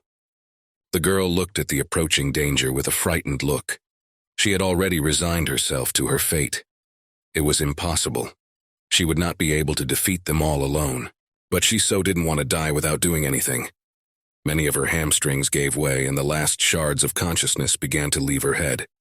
Gathering the last of her will in her fist, she began to cast the spell, screaming for these things to stay away from her. She doesn't want to die. Tears glistened in her eyes. and there was still a small hope fluttering in her soul that before her magical power ran out, someone would save her. Before her imminent death, she began to think about her older sister. Closing her eyes, the girl prepared to accept the death sentence. Orin ran toward her with all his legs. Damn it, Bait. Those who live peaceful lives have no predisposition to form groups. The poor girl put her arms out in front of her as if trying to defend herself. She begged the monsters to stay away from her, as if that would make a difference. She really didn't want to die. She thought of her older sister again, and squeezed her eyes shut again as if trying to hide from the impending danger. From nowhere, a whirlwind of air currents appeared. The girl shivered in the strong wind. It was an airstrike. She opened her frightened eyes, watching as some stranger stood to her defense. She hadn't expected anyone to come to her rescue. With a surprised look, she stared at the kid. It was someone she didn't know. Seeing the way the kid was fighting, she couldn't understand who it was. A mage? A swordsman? Orin concentrated fully on the battle and used support magic. He increased his strength in order to deliver a devastating blow. Determination glittered in his eyes. Grasping his sword, he raised his technique to charge the weapon with magic power. For a moment, he wondered if he should apply support magic to the ball just in case. On the other hand, it would make it easier for him to deal with these monsters. Applying the damage enhancement, the guy swung his sword, the blade of which suddenly glowed. The frightened girl watched the strange man who came to protect her. She opened her mouth in surprise. He's using support magic? What is that? The horned creatures of darkness were already approaching their victims, opening their stinking jaws full of sharp teeth. They had seen their prey, and now nothing could stop them. There were a total of 13 orcs there. If they are low-level players, running away would be the only strategy. Orin swung his sword and jumped up high. The orcs looked up at him as if they didn't understand what fate awaited them. After the guy swung his sword, a vortex of magical energy formed around him, which was like a meat grinder that began to grind the vile creatures. 10 seconds would be enough for him to chop these creatures to pieces. Blood began to pour out in rivers. This guy's incredibly strong. The girl watched in amazement as the shredded bodies of the orcs that had just been about to devour her now fell to the ground bleeding. In the middle of this nightmare stood the stranger who had suddenly come to her rescue. The guy was so overstressed that he was bleeding from the wear and tear. Indeed, it seemed as if his body might crack now from such an overload. This guy is stacking 30 magic techniques at a time, resulting in the heaviest workload. He could no longer see anything around him. All his attention was focused on the dragon. I had to get it over with. It happened when Oliver was a child. 2 boys were standing in a street that was completely strewn with corpses. Their faces were contorted with grimaces of horror. They were out of breath, unable to say a word. While they were performing sadhana, bandits robbed and killed every one of them. The boys wept with grief but could do nothing. Their hearts were torn with fear and sorrow. They stood in the grand cemetery, which had many wooden crosses. They were nameless crosses because there were too many residents. Then Oliver promised his friend that he would become stronger, and nothing could ever be taken away from them again. The boy's little fists clenched to symbolize the confidence with which he said it. The main character also cried. He also promised to become stronger. From now on, no one will die in vain. These thoughts filled the guy's head as he raced at breakneck speed towards that demonic creature. And in order to protect everyone, he only needed to destroy the barrier in front of his eyes. He ran with great speed at the dragon. There was nothing complicated here. It was only necessary to overpower the enemy. The dragon towered above him and looked at him with its huge, burning eyes. From this angle, it looked like a mountain. Salma watched all this with clenched teeth. There was no way he intended to hold up over the dragon alone. It must be incredibly difficult to build a full power increase overlay effect, which initially appeared beyond the realm of reality. All she can do now is protect the newcomers so he can focus on the battle. Even so, the workload is still enormous. The guy jumped high up, towering over the dragon. He seemed to have even gained the ability to fly as his characteristics increased. That's not good. He's more vulnerable in the air. It's easier to attack him there. The girl watched the guy, analyzing his every move. But there was no way the guy was going to back down. He thrust his hands forward and used another spell. The girl wondered more and more each time. What was he up to? Some dark substance suddenly appeared beneath him. The boy exhaled and landed on it to push off and give himself a run-up. Was that an air support? The man looked at him in surprise. The girl couldn't believe her eyes. Was this all of this Orin's work? Even she had never seen anything like this, even with her combat experience. That was Orin's magic too. Magical concentration. Only he and Oliver can use it. It's all about collecting and materializing magic. The difference is that Oliver uses it as an attacker, but it has a very wide range of uses. If you unleash this magic, it can be used to move through the air. He pushed off from the improvised platform and jumped high up, and he was already a good distance away from the dragon's head. Once again applying instant mega-enhancing abilities, he swung his sword at the monster's throat in one swift, dexterous movement. The newcomers watched in amazement. It turns out that the dragon was seriously injured. The boy landed on the ground with a loud thud. The dragon roared. It was injured but still not yet defeated. Selma realized from the look on the boy's face that it was too early to rejoice. The dragon rose again and looked at them with his burning eyes. He was even more enraged that he had met such a tiered recoil. Orin opened his eyes even wider with surprise and shock. Something was about to happen. There was a huge explosion and a cloud of dust rose into the air, and fragments flew in different directions towards me. No one realized what was happening. It looked like the guy had managed to dodge, but it wasn't that simple. Sophia stared ahead, frightened, wanting to know what had happened.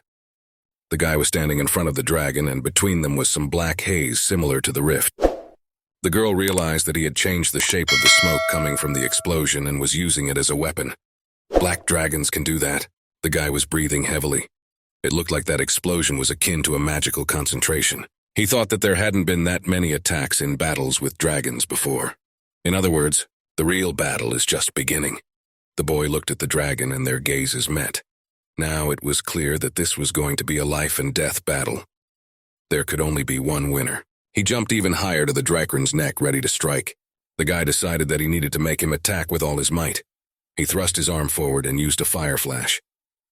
After that, he applied an instant mega ability enhancement. It still wasn't enough. The dragon had an incredibly strong body. It was very difficult to damage it with a simple one. The dragon roared and prepared to once again curve tongues of flame from its mouth. He was angry, and now he was ready to destroy all living things in his path. The guy squinted his eyes. The speed of the attack had increased dramatically. He couldn't dodge. It was necessary to prevent the attack from becoming that. A second later, a stone wall appeared between him and the dragon, blocking his movement for a while. He had no choice but to keep his distance. The boy bounced to the side, dodging the creature's attacks. The dragon was still able to break free, and in one motion it shattered the entire stone wall. Huge shards of stone flew down. The guy was in shock. He was able to break down a stone wall. He put up a reflective barrier to protect himself from the shrapnel flying at him. A wall of magical energy immediately appeared in front of him, reflecting all the attacks flying at him. It saved the guy's life. He sighed heavily. The technique of the original magic reflecting attacks. He was at this moment unspeakably glad that he had it. The newcomers stood back. They were watching the outcome of the battle, but it was deadly dangerous to approach. They had to keep their distance so they wouldn't be hit by the attacks. Logan looked at it all with a frightened look. This was truly a terrifying battle. The protagonist stood on the ground in flames, holding his sword. He was already exhausted, but he had no right to retreat. Selma realized that all the guy could do now was dodge, with no chance to attack. What should she do? There were fewer and fewer options. The boy began to reminisce. Before, when he had fought this dragon, being part of a group of heroes had been much easier. Now he was on his own. Would he alone be able to replace all the team's roles, make good on this thing? He screamed and swore to himself that he would not lose this battle. Now he wouldn't rely on his comrades. He had to rely only on his own strength. The guy's eyes were blazing with rage. His body was strained to the limit. Now he would defeat this dragon on his own. Once again, he rushed towards the monster with tremendous speed. It was so enormous that the air near him shrank. He had to act now. The guy jumped up on his platform and prepared to attack.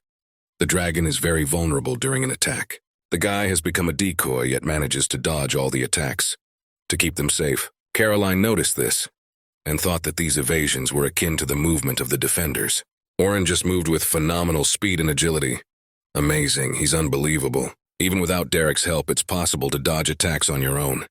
And since the attacks are passing by, there's no point in the hill that Luna was responsible for. Oliver's physical attack.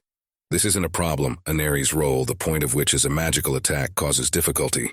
He was getting closer and closer with each passing second and getting closer to the dragon. The beast looked up at him with its eyes and opened its teeth, ready to spew out another burst of flame. The dragon is still unharmed. The main goal now was to get his attention. The guy concentrated even more magical energy around him. The thing to do now would be to draw him in close. They would kill him. He ducked and prepared to attack again.